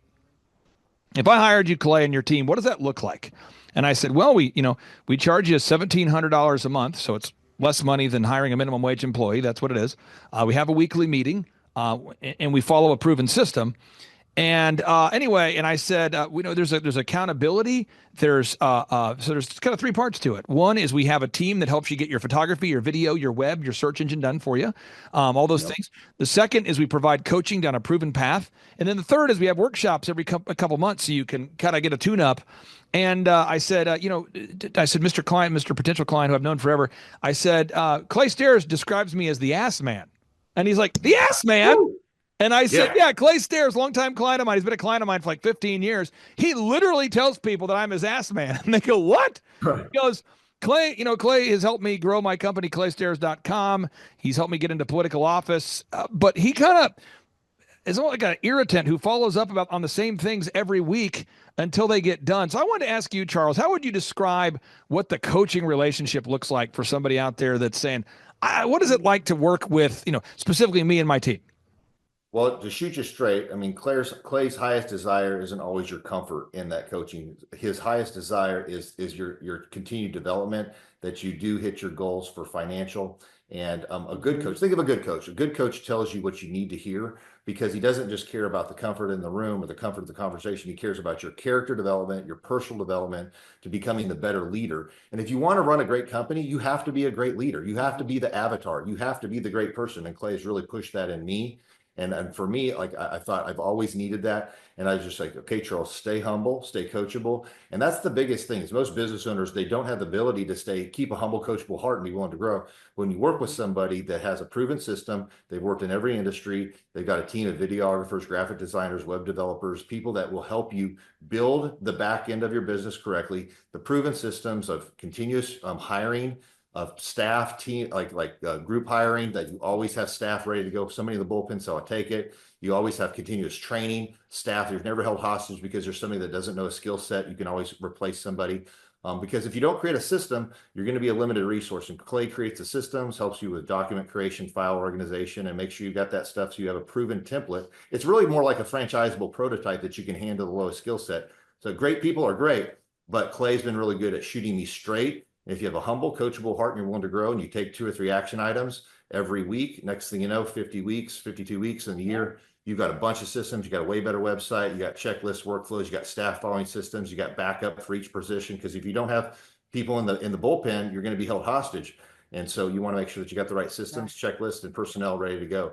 And to run 6 different businesses in 4 different states, from Florida in the Midwest, so we don't live there, we have to have good systems, checklists, workflows, and so on, and making sure people are holding to that. Clay's been really great for helping set up those systems. So yeah, but it's to be honest, it's not always, the conversations are definitely sometimes challenging, but understanding that both parties, me as the client, him as the coach, is really trying to have the highest desire to make you grow into a better person and to help your company grow and be better. And for me, that's a good coach. And that's why I like working with Thrive and Clay. So, yeah. Amber, I wanted to tap into your wisdom on this. There was a statement that was made years ago by Robert Kiyosaki, and it really resonated with me. I heard this about 20 years ago, but he said, amateurs don't have a coach. Professionals do have a coach. And at the time I thought, you know what, from a legal perspective, I probably need a coach or mentor to help me. So I hired wintersking.com, and I've used that company for 10 plus years. It's really helped me. I thought to myself, from an accounting perspective, I need probably to have a coach. So I hired CCK. And so in the areas where I want to improve, I really do firmly believe in having a coach. When I wanted to become a better speaker, I hired Carlton Pearson, and I worked with Carlton for as long as he would work with me, because at the time he was the top televangelist in America, and he was a phenomenal verbal communicator. And so, but it wouldn't have worked if I wasn't coachable, and if he wasn't willing to coach. And you guys have done such a great job over these years implementing, and I just see the future is so bright here. So when we look at your website now, could you talk about just that weekly meeting and making those little iterations, and every week making it a little better? Because I think some people want to get rich quick. They want to become successful in 10 minutes. They want to ready, set, let's go. But you guys, every week we go to kolofitness.com. Every week we enhance the website. Every week we enhance the scripts. Every week we enhance the value proposition. Every week we're doing little tweaks that are improving the brand. Could you talk about that mindset of that weekly improvement?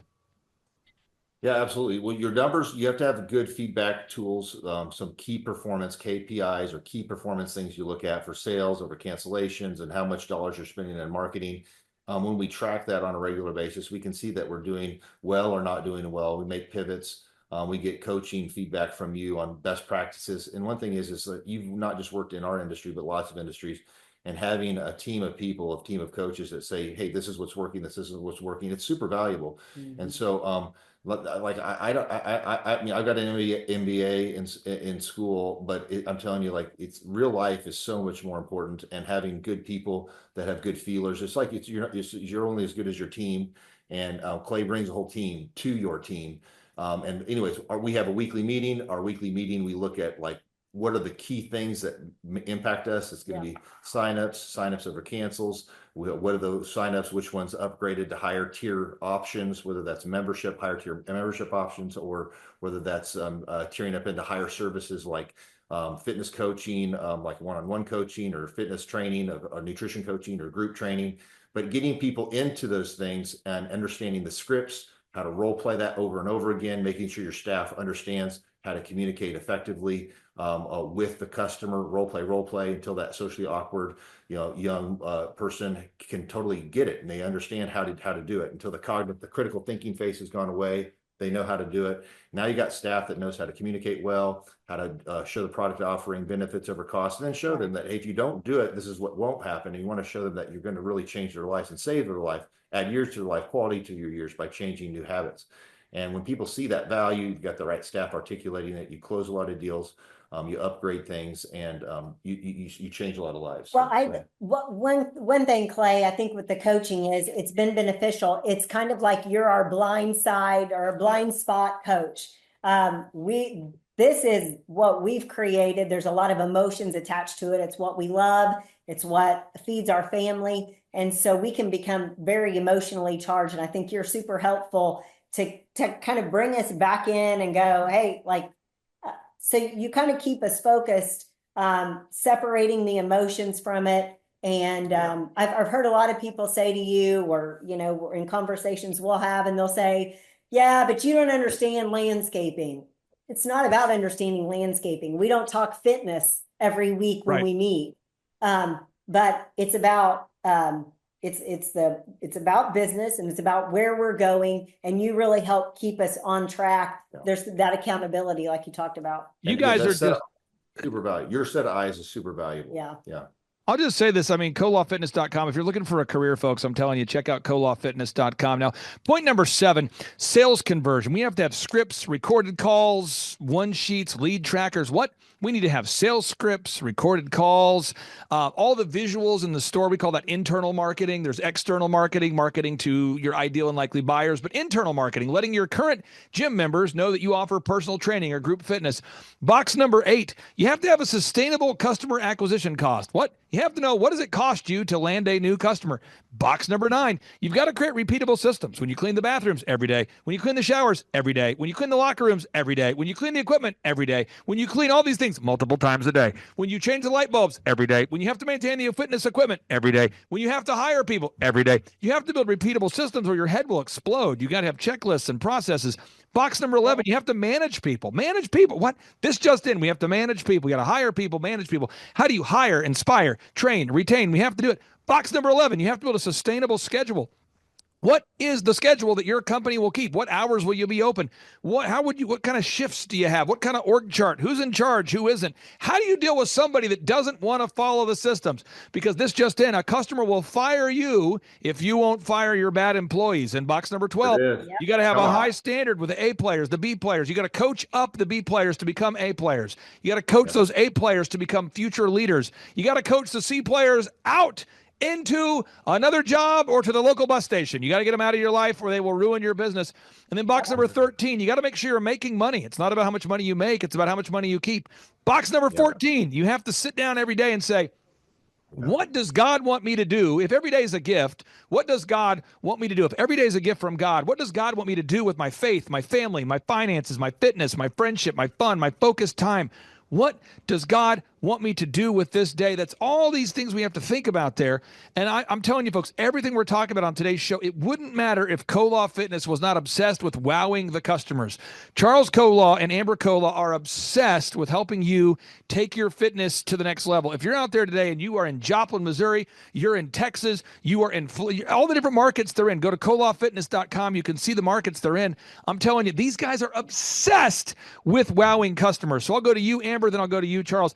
Everything we talked about doesn't work if you scam your customers. Everything we talked about doesn't matter if you don't wow your customers. Could you talk about why at the core, even though we're going over all this business stuff, all these details, at the end of the day, you guys at Kolaw Fitness have to wow the customers. Why is that so important, Amber? Well, I think for us, it's important because we love people. And everybody needs a belonging and worth, and they need to feel important, and they need to feel cared for. And like, that's our passion. We just love loving on people. That's what made Charles such a phenomenal trainer when that was the initial start of the whole company. It was just his desire to help people and his love for them. And that was the same reason, a million years ago that I did hair. So I think for us, that's just what we're passionate about. We're passionate about people feeling like they are loved and they have value. And if we can pass that on through all of our front desk staff, if we can open more locations and bring in that many more people in these communities to feel loved, and, excuse me, and also spread the gospel at the same time, let them know God loves you, And so that's really what drives our passion in the coaching and development, even of our staff. Now, Charles Cole, I got 2 final questions for you, and your wife can one-up you. So here we go, 2 final questions. There's somebody out there right now, they're thinking about coming to one of our in-person workshops. They know Tim Tebow's going to be there. They know Eric Trump will be there. They know that you might be there. But maybe if they haven't been to a workshop in the past, how would you describe the in-person 2-day interactive workshops? How would you describe them, sir? It's raw and real. I mean, if you really want to if you really, really, really want to build a company, not just get like if you go to school, you get a business degree, they would say Clay's program is, business without the BS. There's no bull crap. He tells you the proven system, real proven systems that have grown and scaled hundreds, if not thousands of companies, add millions, like we are millions of dollars more in revenue because of these systems that we've implemented. And we've been able to scale and not have to actually work in the business. We work on the business, just the business system. So we can live in Florida. We're definitely engaged with our staff that runs these locations, and they're great lieutenants. but we have the systems, we have the checklists, we've got the workflows, and we have the systems that we can hold people to. We've retained the right talent. We've got really people in the bullpen for every position, so they aren't held hostage to having to do that. But all that to say, it's funny. He's very, I mean, Clay's pretty much like a comedian. It's hilarious to listen to. If you're willing to be coachable, if you're willing to have a humble and coachable heart that's willing to grow, he'll show you proven processes. There's going to be a pathway that you can be successful. And if you're a diligent doer and you just do 1 or 2 action items every week with your coach, the whole thing is this, it's just being more of a marathoner than a sprinter when you're working with a coach. Just do your 2 or 3 action items, and that 2 or 3, if you times that by 52 weeks, that's 150. Next time, you got a way better website. You got a way better lead funnel. You got way better staff hired. You've got systems, checklists, workflows, all document created into mind-freeing templates, sales flows, training and development of staff, all that. So you got people in the bullpen for each position, and you're no longer being held hostage as an owner, and you've got a proven system. So that's Clay and his team. Well, so, I'll one up you. I will one up him this one time. Like there's truly nothing more exciting than to come to the conference. And we've been to almost every conference you've had for the last 7 to 8 years. And it is completely refreshing. I always get something new out of it. It's very practical. You're not sitting in this huge like ballroom with want speakers that you feel like are trying to sell you something and you're trying to stay awake. And that's not the case at all. It's kind of a circus with a whole lot of, there's a whole lot to take home. Even if you go to the conference and you decide, hey, this is not for me right now, or coaching is not for me, hands down, you will leave with practical business application items. Now, final question I have for you guys. Just like Koloff Fitness, I mean, you put your name right there on the brand Koloff Fitness. You can't really go to thrivetimeshow.com without seeing my cranium. And so I take a lot of pride in what I do and wowing our customers. But for somebody out there, in particular, this guy today who's in the construction space, who's like, hey, what would coaching look like for me? Or is coaching for me? He's reaching out. Charles, what do you say? What kind of impact has the coaching that we've had with you guys over these past 7 or 8 years made on the impact or the success? Or what kind of impact has the coaching made on KoloffFitness.com? Well, I want to say first off, personally, I've developed a great friendship with some really great people. And I thought that's been huge for me. So that's personally. And to know people that are in the same type of pressure that you have as running a company, running a business, to have people that are intelligent and they care as a friend, that is huge. That's the number one personally. And then professionally, to have a whole bullpen of a whole data set of lots of different industries, best practices, whether that's, generally it's either a sales issue, like you don't have enough sales, or then it's a staffing issue, you don't have the right staff, whether it's a scaling it, how do I, build this into a franchisable prototype? It's all stuff that they've done over and over and over again. And to where you have like a cognitive dissonance, like a mental disease with understanding it, they don't. And when you have somebody that gives you peace because it is something they've done before, it's priceless. So, yeah. Oh, I would say that, you were talking about it hasn't just affected us in our business, but it has affected us in our personal life too, because all of these things that you learn can be rolled over into your personal life. So that's been huge. And like Charles was talking about, the connections that we've made with other business owners. Clay, you said at the very first conference we went to, your network is your net worth. Amen. And that is hands down.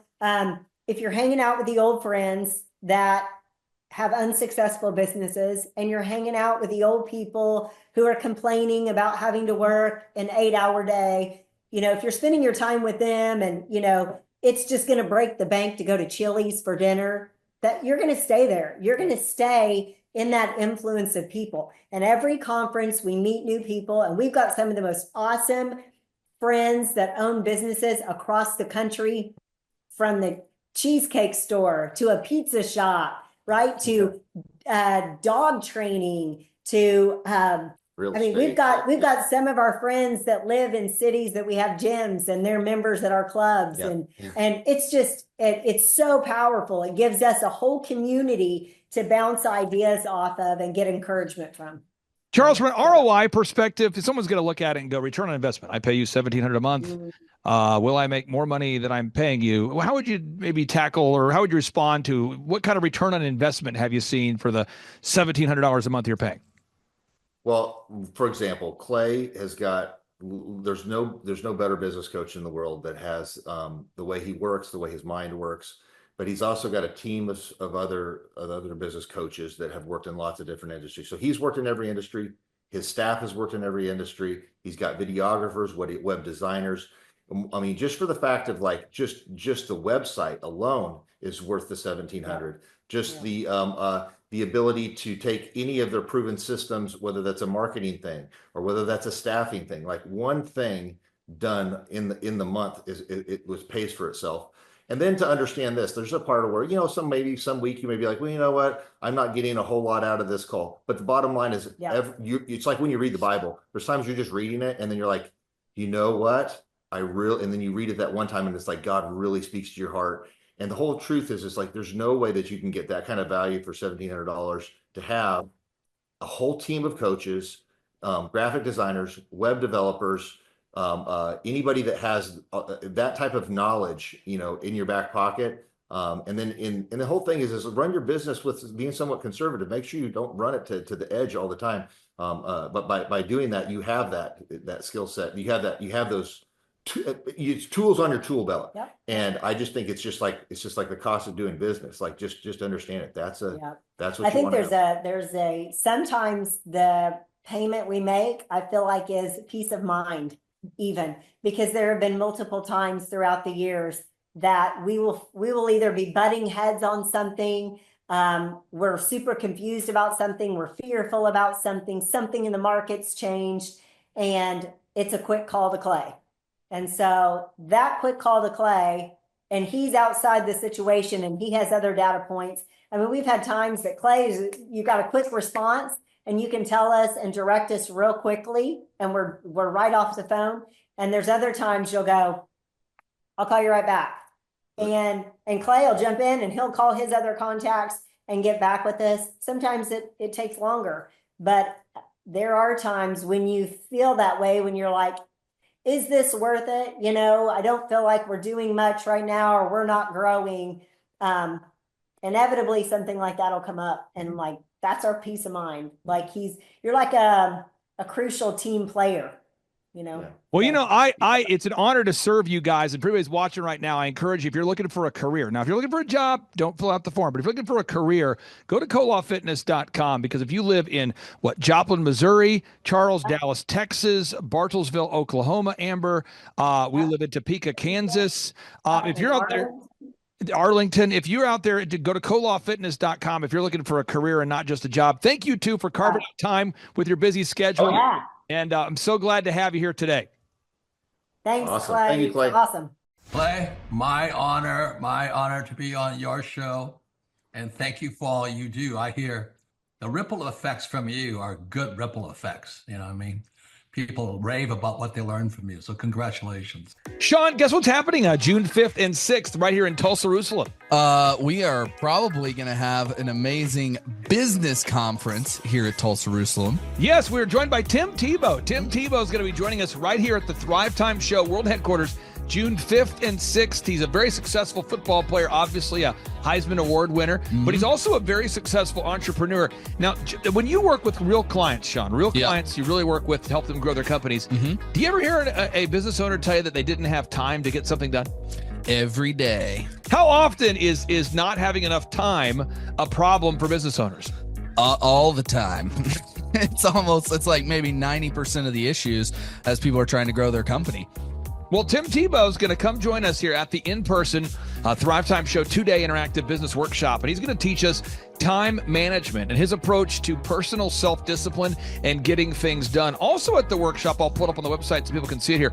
Also at the 2-day interactive workshop, Sean, we are going to be, there it is. We're going to be teaching accounting, systems creation, marketing, human resources, how to hire, inspire, train, and retain great people, accounting, social media advertising, search engine optimization. Sean, what's the area where most clients ask you for help the most? Is it generating generating leads? Is it hiring people? What's the biggest issue that most business owners have by default before they come to one of our workshops?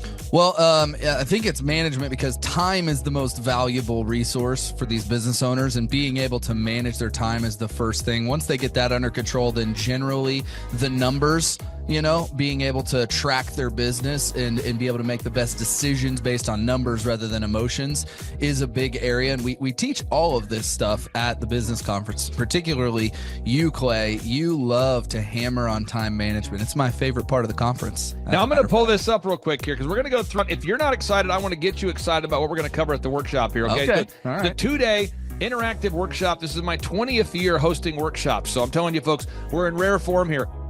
So one is the idea of establishing your revenue goals. I think most entrepreneurs don't know their revenue goals. Would you agree, or am I off my rocker? No, that's totally a very important point we do with every one of our new clients that come on board, is we have to establish the revenue goals. And generally speaking, we have a vague idea, but not an exact idea that can be engineered down into like the daily goals for sales. And so that's a really big one. Now, next is the break-even numbers. What kind of sales do you have to do to even break even? Yeah. Third is, how many hours per week do you want to work? What is your ideal schedule as an entrepreneur?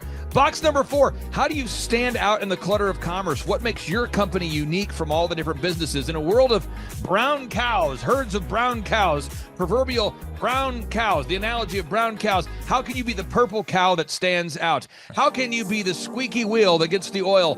Box number 5, branding. How do you improve the perception that people have of you, your business, your brand?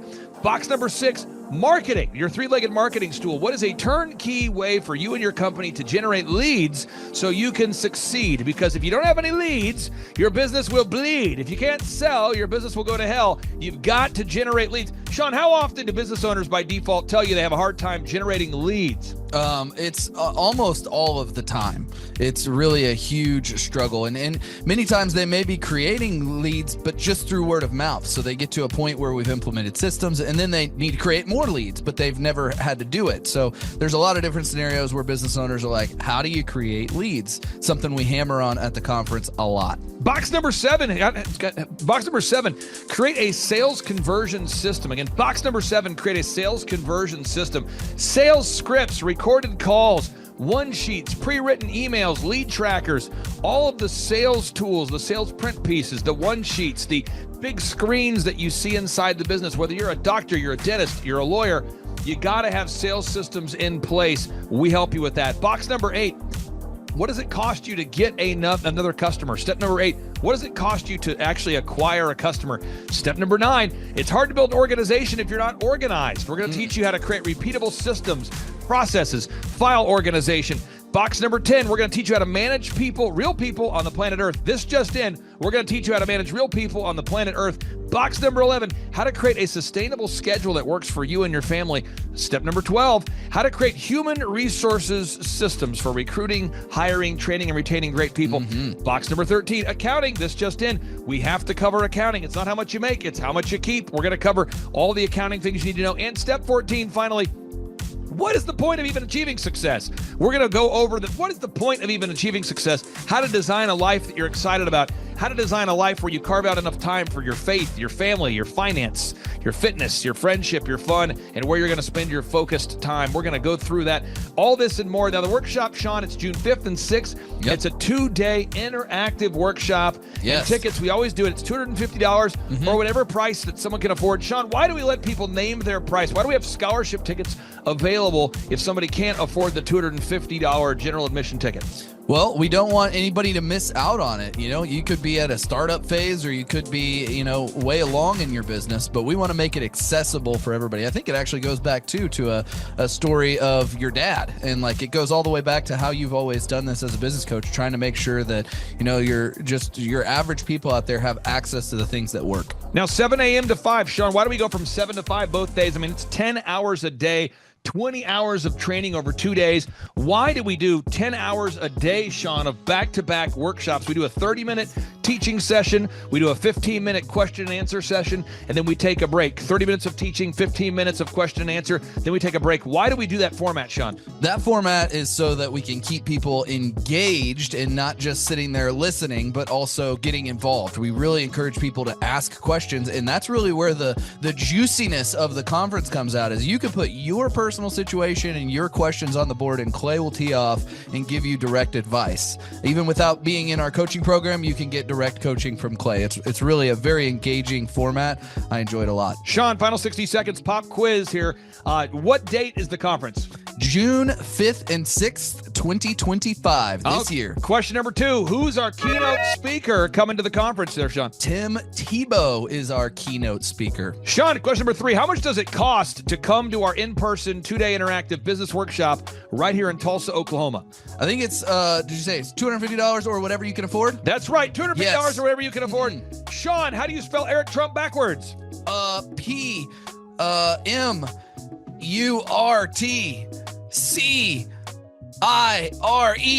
Ooh, that took a long time. I'll have to listen to this. Right. All right, again, that's Sean Lohman. I'm Clay Clark, inviting you to come join us at the in-person Thrivetime Show 2-day interactive workshop, June 5th and 6th, right here in Tulsa, Oklahoma. Sean, I'm excited to have this event. I'm excited to see you at the event, June 5th and 6th, right here in Tulsa, Oklahoma. Tim Tebow, baby. It's Tebow time in Tulsa, Jerusalem. You could be anywhere doing a lot of different things, but you chose to be here. Clay Clark is here somewhere. Where's my buddy Clay? Clay's the greatest. I met his goats today. I met his dogs. I met his chickens. I saw his compound. He's like the greatest guy. I ran from his goats, his chickens, his dogs. So this guy's like the greatest marketer you've ever seen, right? His entire life, Clay Clark, his entire life is marketing.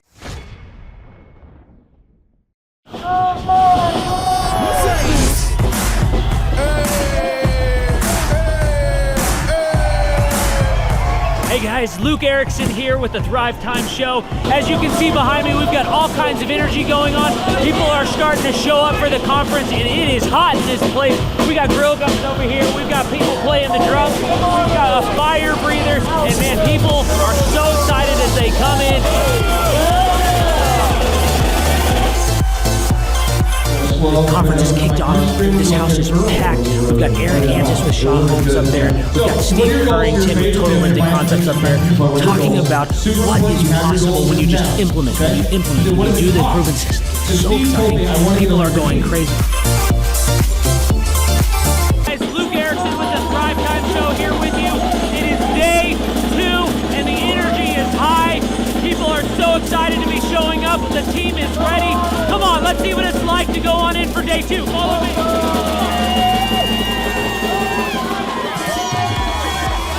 I tell you what, people are so excited to be here for day 2. It is going to be incredible. Cannot wait to see what today has in store.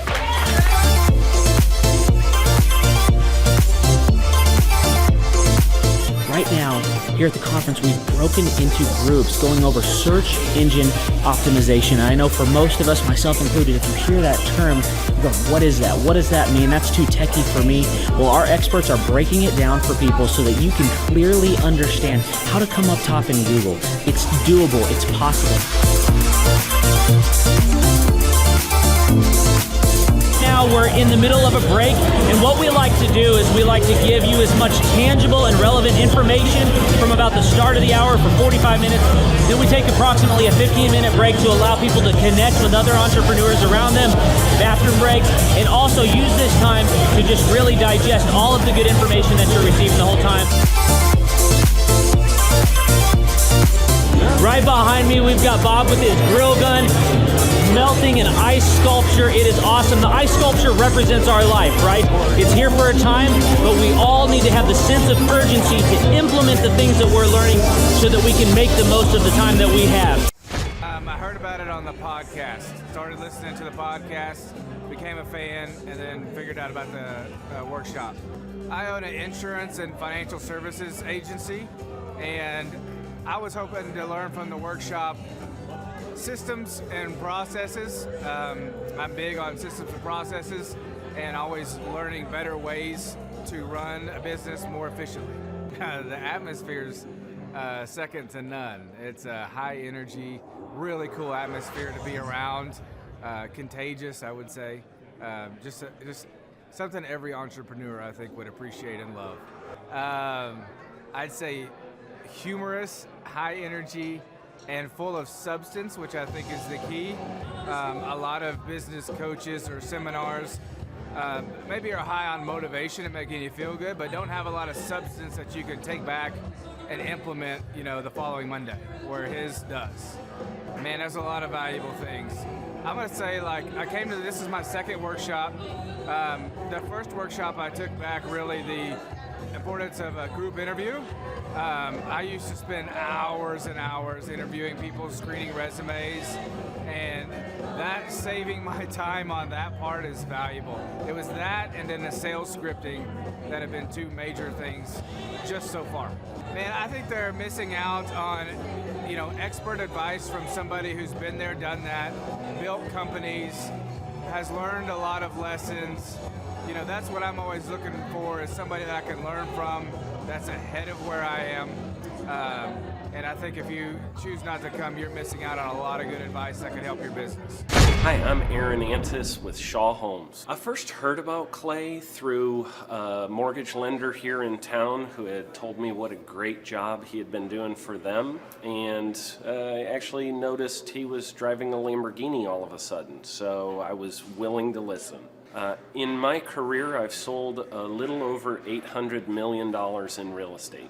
So honestly, I thought I kind of knew everything about marketing and homes.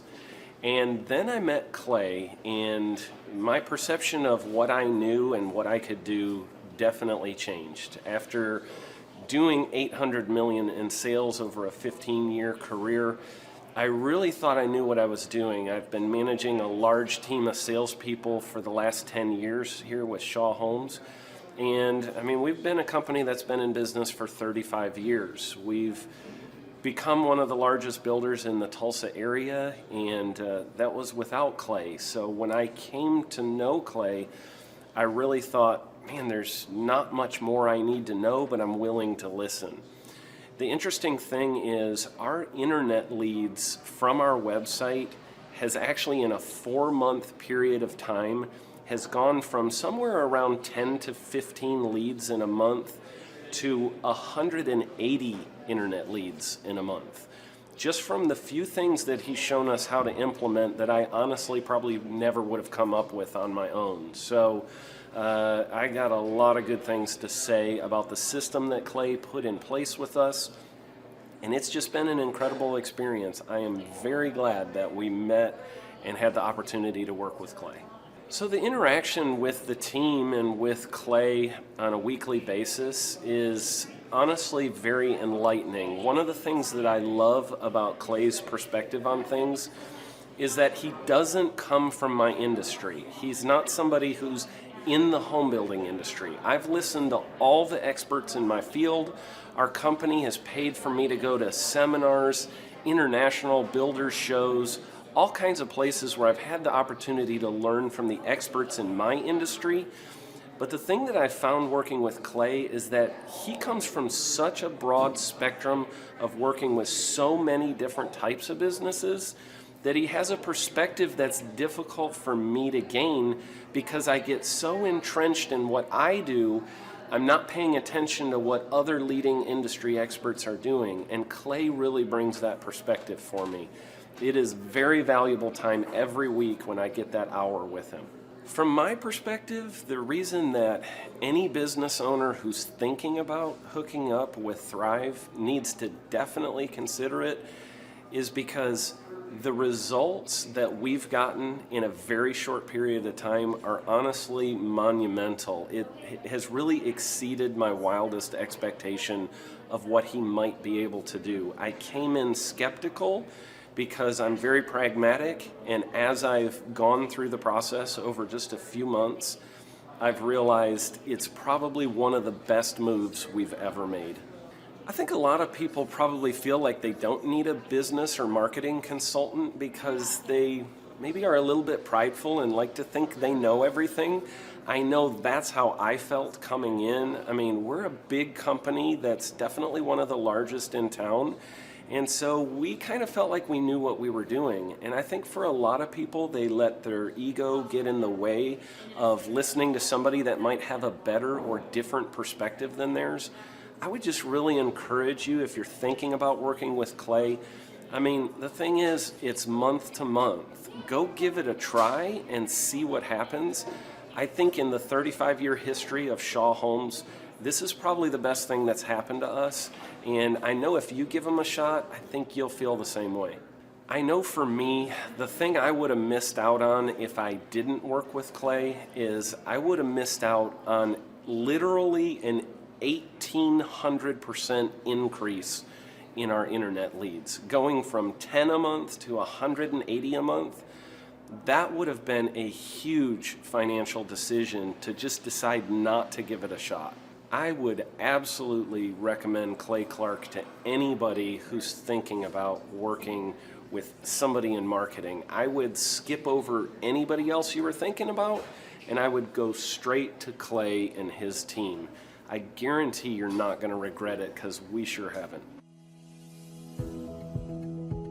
My name is Danielle Sprick, and I am the founder of D. Sprick Realty Group here in Tulsa, Oklahoma. After being a stay-at-home mom for 12 years and my 3 kids started school and they were in school full-time, I was at a crossroads and trying to decide what do I want to do? My degree and my background is in education, but after being a mom and staying home and all of that, I just didn't have a passion for it like I once did. My husband suggested real estate. He's a home builder, so real estate and home building go hand in hand, and we just rolled with it. I love people, I love working with people, I love the building relationships, but one thing that was really difficult for me was the business side of things. The processes and the advertising and marketing. I knew that I did not have what I needed to make that what it should be. So I reached out to Clay at that time, and he and his team have been extremely instrumental in helping us build our brand, help market our business, our agents, the homes that we represent. Everything that we do is a direct line from Clay and his team and all that they've done for us. We launched our brokerage, our real estate brokerage, 8 months ago. And in that time, we've gone from myself and one other agent to just this week, we signed on our 16th agent. We have been blessed with the fact that we right now have just over 10 million in pending transactions. 3 years ago, I never would have even imagined that I would be in this role that I'm in today, building a business, having 16 agents. But I have to give credit where credit's due. And Clay and his team and the business coaching that they've offered us has been huge. It's been instrumental in what we're doing. Don't ever limit your vision. When you dream big, big things happen. I started a business because I couldn't work for anyone else. I do things my way. I do what I think is in the best interest of the patient. I don't answer to insurance companies. I don't answer to large corporate organizations. I answer to my patient, and that's it. My thought when I opened my clinic was I can do this all myself. I don't need additional outside help in many ways. I went to medical school. I can figure this out. But it was a very, very steep learning curve. Within the first 6 months of opening my clinic, I had a $63,000 embezzlement. I lost multiple employees. Clay helped us weather the storm of some of the things that are just a lot of people experience, especially in the medical world. He was instrumental in helping with the specific written business plan. He's been instrumental in hiring good quality employees, using the processes that he outlines for getting in good talent, which is extremely difficult. He helped me in securing the business loans. He helped me with web development and search engine optimization. We've been able to really keep a steady stream of clients coming in because they found us on the web.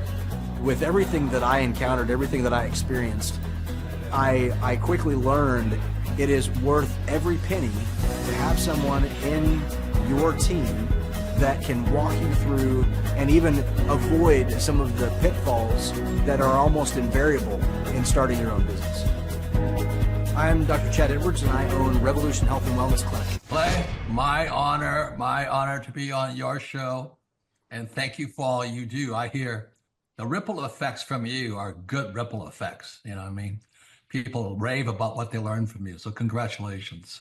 And we went from expecting maybe 250,000 this year to we're at 400,000.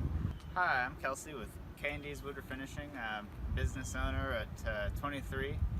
So I've been working this K&D's company for about 5 years now, and we started working with Thrive not too long ago.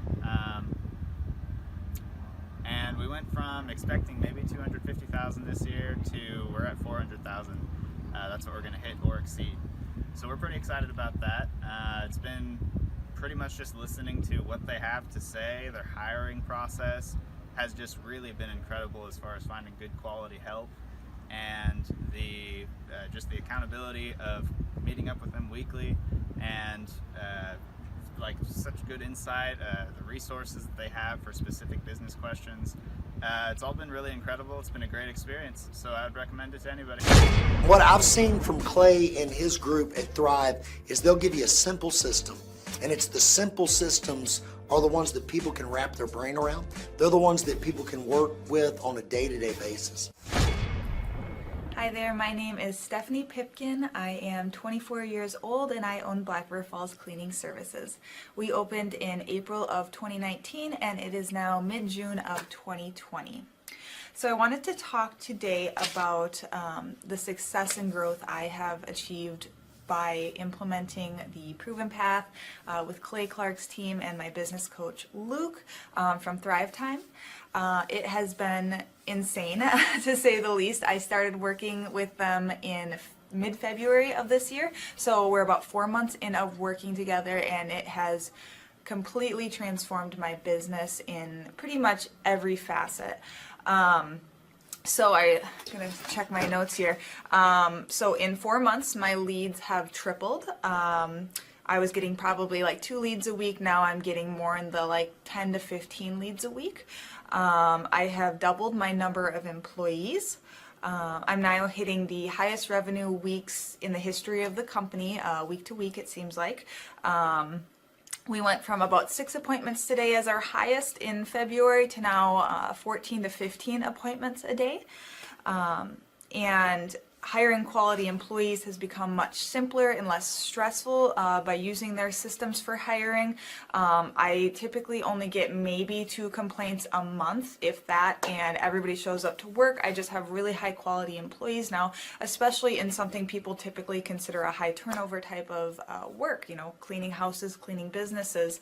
I have amazing employees now, and I get rid of the ones who are not so amazing and bring on new ones because of, you know, group interviews and interviewing every single week. It's just been great, and such I don't waste as much time on low quality candidates anymore. And your coach will hold you accountable. I mean, which I love. Again, the tough love is really great. You know, Luke's like a stern father figure, but he's also nice, but also stern when he needs to be when I'm being lazy and not doing the things that I know I need to do because I don't want to do them. So that's just great.